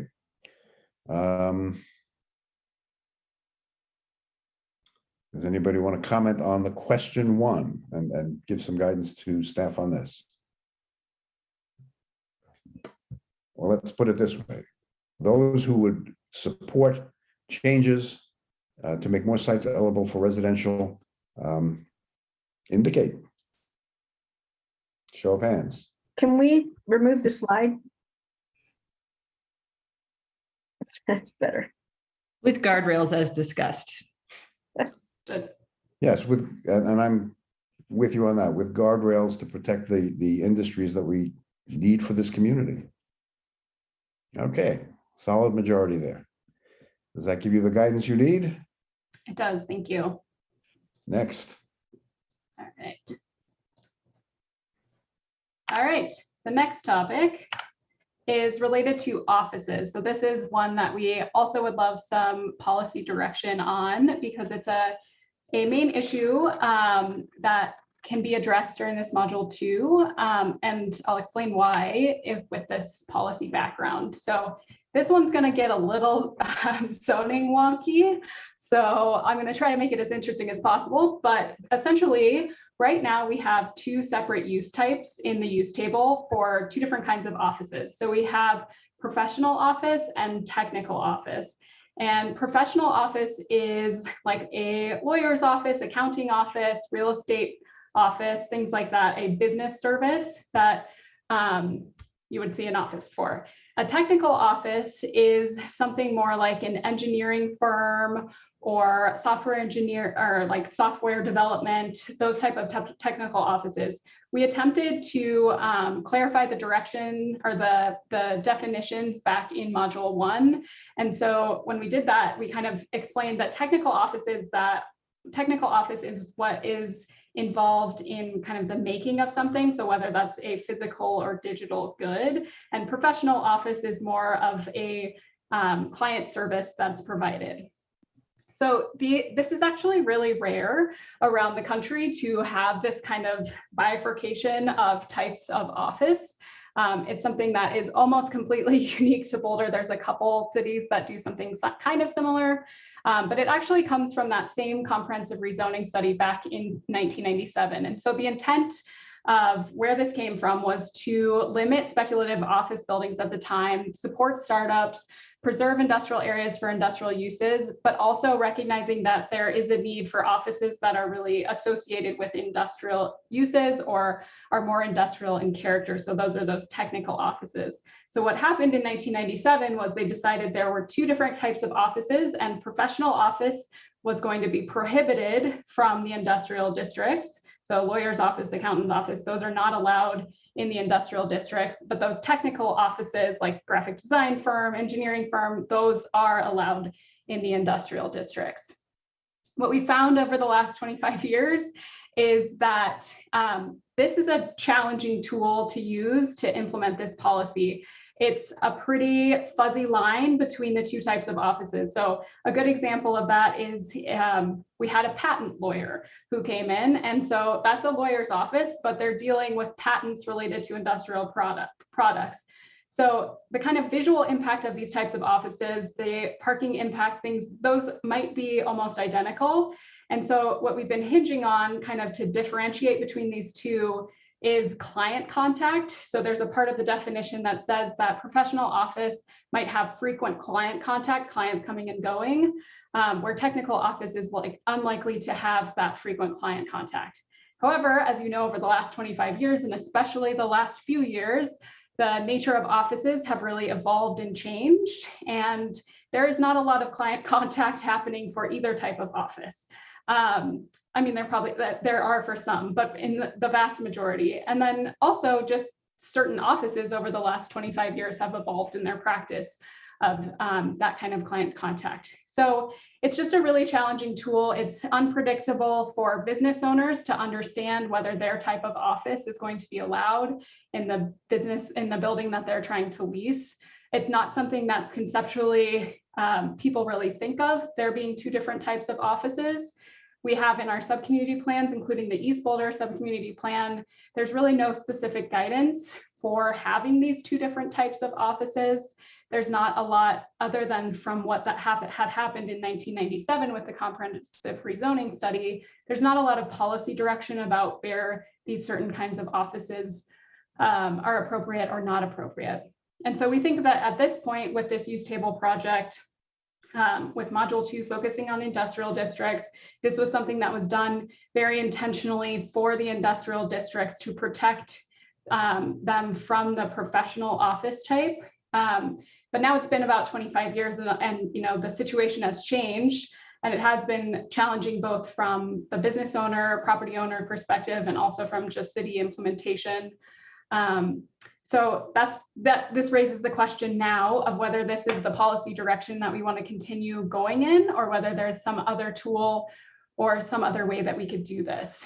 So thinking through that, the second question that I have for you tonight is, do we want to be more like the rest or other cities around the country and consolidate these two types of offices into a generalized one office use type? However, if we were to do that, there is an important policy reason for why we do it. Is that something that we want to, like I mentioned, professional office is prohibited in industrial district, technical office is allowed. If they were consolidated, would offices be allowed or would they be prohibited in the industrial districts? Or is there kind of a middle ground where they're allowed with some sorts of limitations? So that's the question related to offices. The answer to that question will come first from Lauren and then Rachel. So I do strongly support combining professional office and technical office. I mean, as an architect under the definition, I officially fit under technical office, but I would say that my work more closely resembles professional office. So it just, when we have those definitions, it just is confusing for everyone. I do think that we need to consider restrictions to ensure that the office use is not displacing industrial use in industrial zones, like requiring the first floor to remain industrial, or as or having some sort of maximum percentage of floor area or a maximum square footage per lot. Or I'm open to other things too. Just, I do think we want to protect that industrial usage. Rachel, and then Matt. I agree with what Lauren just said. And have we done engagement on this yet? We haven't, but we've discussed it with the use table working group and also with the planning board liaisons, but the general public engagement, that push is going to go out next week. Yeah. Okay, so that's my only feedback is obviously I do not have an office and nor an industrial space, so would be hoping that we do robust engagement to make sure that we don't have unintended ripple effects. Thanks. Matt? Once again, Lauren just knocks it out of the park. So ditto, Lauren. Nicole. Yeah, I just had a question more related to the second one, because I also agree with Lauren's perspective here. I mean, I guess what I'm trying to understand is what are some examples of other limitations that might be necessary for office uses in industrial districts? Because to me, it seems like kind of a self-selection process on the part of the person who is using the office space. So, for example, if I were a therapist or something, I wouldn't necessarily want, an office in a space that's really loud or something like that. So I might just choose to not have my office there. So I guess I would just like some examples of what options would be. Sure. Yeah, Lauren gave a lot of great examples. So percentage of square foot per building or per lot, maybe the location. We do that for a lot of other uses. Like it can't be on the ground floor, but it could be on the second floor. The only other city that does something similar is Portland, and they have kind of an FAR related. So it's related to the lot size, and then you can have so much percentage of office. So those are some other possibilities. We also have some other similar things that we do throughout the code where like the building can be 50% residential or non-residential. We could do something like that with office. So there's a variety of different approaches we could take, and we could analyze some of those options. Yep, that's helpful. So just to make sure I completely understand, it's not really dependent on kind of how it's going to be used at all. It's just if it's office space, and then where the some of the limitations would come from is more in the some of these other things like square footage and things like that. Yeah, I think that would be kind of the approach, is moving away from trying to, kind of micromanage exactly how that office looks or, is functioning, and more of just what the space looks like, what the building looks like as being used as office space, a more general type. Great. Thank you for clarifying. There. Yeah, I'll just agree with the folks that have said, let's move on this, but add some limitations so that our industrial zoned areas don't just become office parks. So well said, everyone already. I'll just add my voice to those. Okay. If no one else, I will comment. Again, the law of unintended consequences is in my mind. Industrial land tends to be cheaper. And if we simply put the two office categories together without guardrails of any kind, I think this could actually accelerate the creation of speculative office building, because it's going to be cost advantageous to do so, because the cost of land is going to be cheaper. So, and you can get better rents from speculative offices than you can from industrial properties.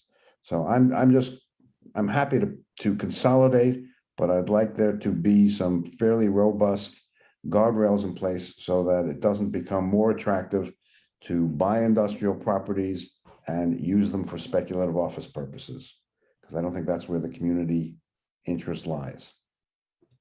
Anyone else? Lisa, do you have enough guidance on this? I do. I see that Tara has her hand up though. That's okay. I was going to absolutely agree with Mark on this one. And Aaron, in the sense that we definitely don't want office parks where industrial should be. So we have to absolutely protect that. So I agree with them. All right.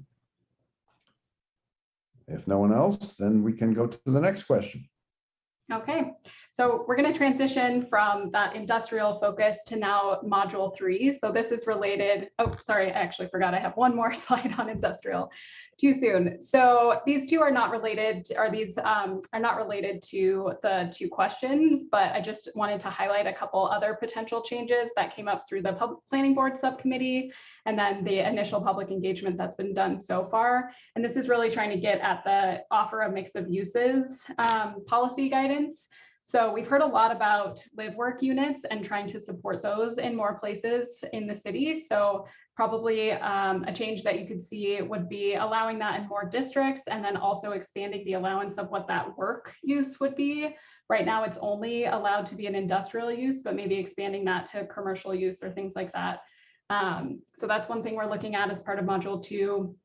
Also, our manufacturing definitions are very vague and unclear and kind of out of step with the best practice around the country. It's more common to have kind of levels of manufacturing, like light manufacturing, medium, heavy. So we'd be taking a look at those definitions to better support kind of small scale manufacturing, allowing that in more places, and also better defining kind of where that heavier manufacturing use is defined. Also, something we've heard through public input so far is related to schools. Something kind of unique about the industrial districts is that private colleges are permitted in some industrial districts, but private schools, so elementary, middle, and high schools, are not permitted in any of the industrial districts. So that's been raised through the Planning Board subcommittee and some of the public comments so far. And then but public schools are allowed in all districts. So just some inconsistency there to look at. Also related to the offering a mix of uses, we do allow restaurants in industrial districts, but the standards say that they can't be on major streets. So that's something that we are looking at eliminating as a way to allow restaurants in more locations. And then finally, retail and personal services. So retail uses is any type of store. Personal services is kind of like hair salons, bakeries, those types of things. Those are currently all prohibited in industrial districts. And so to get at that idea of a 15-minute neighborhood where your services and retail might be within a walkable distance from you, that's something we'd be looking at allowing in industrial districts, but probably having a limitation on the size. So these would be limited scale, but be permitted in the industrial district. So I did just want to raise those as potential changes that you might see in an upcoming draft ordinance and see if there's any initial red flags on those kind of brief summaries. Okay. All right. We will move on to Module 3. So this is related to neighborhoods, neighborhood areas, neighborhood centers, really focused on neighborhood serving uses and getting back again to that idea of the 15-minute neighborhood. The focus for Module 3, obviously we're in Module 2 right now, so that's a little bit more in the nitty-gritty right now, and this is more for the future. So the question for this point is really just general direction for that one. First of all, this is going to be our most robust public engagement for this one. Obviously, impacts to neighborhoods are going to be most important to talk with the neighborhoods, make sure that we're understanding what the desired land uses are, what the potential impacts would be, you know, trying to avoid, like you said, any unintended consequences. But we will be focusing on the goals that had been previously identified by the Planning Board Subcommittee. That's encouraging 15-minute neighborhoods where a variety of services and amenities are reachable within a walking distance, supporting mixed-use nodes along corridors through the city, and supporting walkable neighborhood centers in various scales throughout the city. And to do that, we'll assess the use table and how it aligns or is in conflict with those Boulder Valley Comp Plan goals. There's been a ton of work already done by the Planning Board Subcommittee. This was actually the focus of most of the public engagement that was already done before the project was paused. So we have a lot that we can build on, but we really need to supplement as we start to draft options in this section. We're also looking at investigating certain areas of the city that might be appropriate for small scale mixed use, kind of sprinkling through some of those services throughout areas that are maybe mostly homogeneous now. And then also just reviewing the use mixes in our neighborhood centers. Some of the uses that we've identified through that public engagement as main areas of focus are restaurants. We have really complicated rules about restaurants and where those are allowed. Offices again, retail sales, personal services, housing types, back to live work units as well, and then also home occupations. So those will be those have been identified already as something we need to kind of narrow in on for Module 3. I mentioned we've already done some public engagement on this. So back when in the first iteration of phase 2 in 2020, when we had to do virtual engagement, we did have a questionnaire on Be Heard Boulder, got about 80 responses. And just at a very high level, because this was the subject of the last time City Council had a study session on it, was to receive all of this public feedback, but very high level overview. The majority of respondents were open to a greater mix of uses in neighborhood centers, also open to additional uses within a 15-minute walk where they live. Really a focus on trying to allow restaurants, coffee shops, retail, personal services, and then allow more of a mix of housing in the neighborhood centers. And what we heard at that point was that walking and biking access and human scale design was most important to people in allowing those types of uses. Related to more of the 15-minute walk, so outside of those neighborhood centers, very similar uses were supported as the one above, but maybe seeing housing types at a lower intensity there. And then same thing, we have gotten a ton of detailed input through those planning board subcommittees that we'll also be using to build the initial drafts for this. A reminder that we did talk about this in August 2020, and the feedback that we got from the council at that time was support for allowing a greater diversity of uses in the neighborhood centers. We heard to focus on those neighborhood serving uses and the uses that encourage walkability.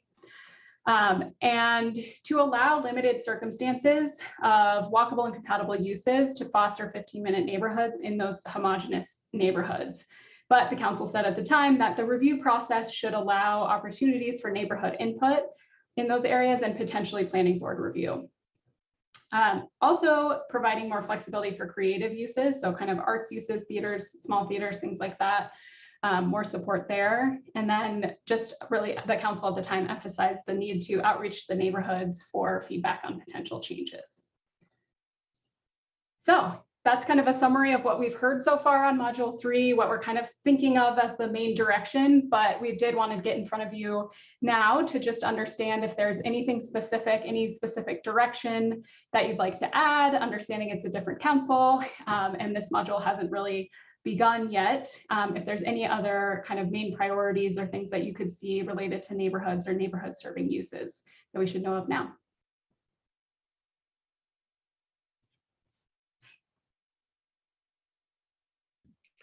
Nicole. I think this is just a general question that I have that I at least would be interested in hearing feedback on. And this kind of comes back to this incentives idea that we've been talking about a little bit in some of our previous discussions. What are the incentives that would encourage neighborhoods to try out some of these new land uses that would move us toward 15-minute neighborhoods? Because I think, sometimes it sounds good in theory, but when you're thinking about, something next door or, a few houses down from you, it sort of feels a little different, right? So those places where it may feel a little scary to neighborhoods to think about making some of these changes, what are some of the things that would encourage them to move through that fear and really think about moving toward these 15-minute neighborhoods? Yeah, I think that's a really good question and a valid question. I think something we should focus on before we start thinking about those changes to make. I think obviously the comprehensive plan has a lot of policy guidance that says we're working towards those 15-minute neighborhoods. So the ability to provide those services without people needing to get in a car. So I think that that incentive would be something that we would highlight, but I think that's a question we'll need to think more on. I think Aaron was first, then Matt. Yeah, so thanks, Lisa. So a great presentation of where we've been in the past and where we're going. And I remember that meeting from back in 2020, and I thought it was a really good one. I thought the feedback at that meeting was really good and generally agreed with it. So I'm still on the same page as from a couple of years ago. But we'll just say that I think, let's see how we can be innovative in terms of, getting more of those 15-minute uses, into those homogeneous, neighborhoods, whether they be, residential or industrial or commercial. Like when we have a rich mix of uses, that allows us to, stay close to home and live more sustainably.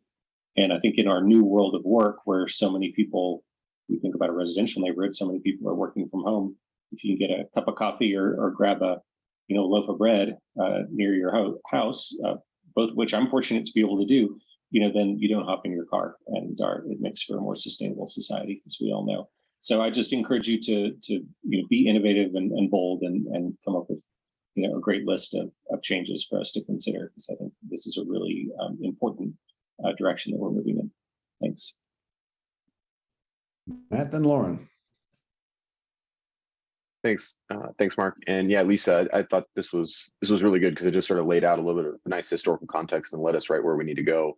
I have a clarifying sort of question.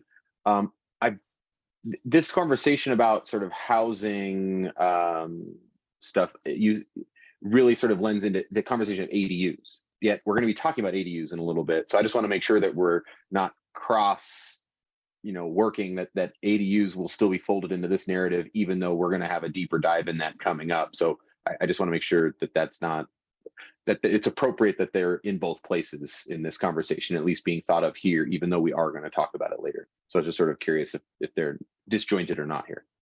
Yeah, that's a great point. I mean, all of these planning issues are interrelated. So I think the focus more on, for this project, is more on the different housing types like duplexes, triplexes, attached dwelling units, and live work units. But certainly ADUs play into the conversation because those are, allowed in our lowest density residential districts. So I think they'll all play on each other. And obviously we'll be talking about the ADUs and kind of the direction of that ordinance as well. So we'll hopefully be able to integrate them as well as we can and talk about them. I mean, we kind of have to talk about all of them all at the same time anyway. So they'll definitely be closely tied.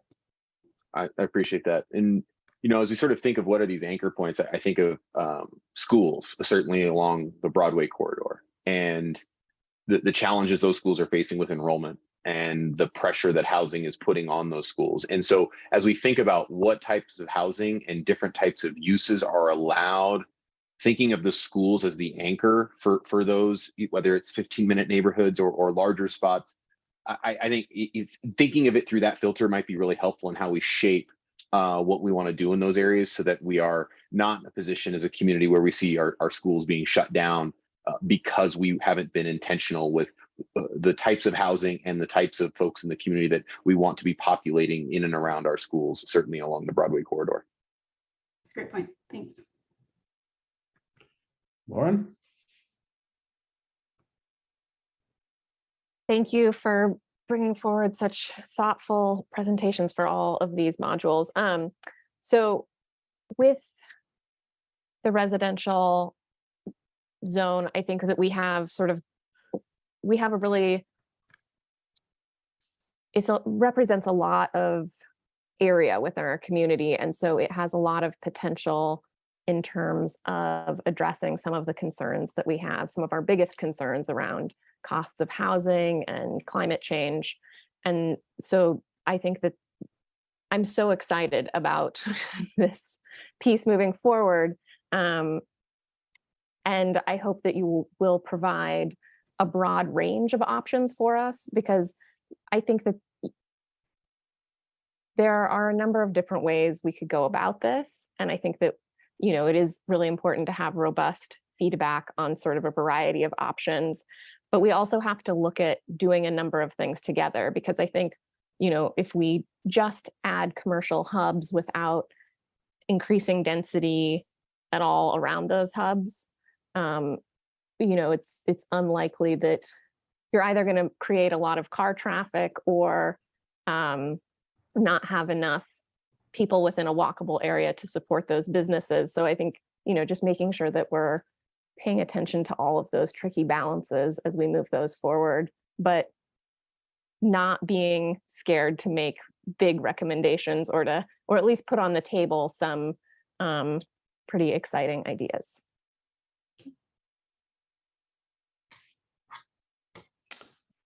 Aaron?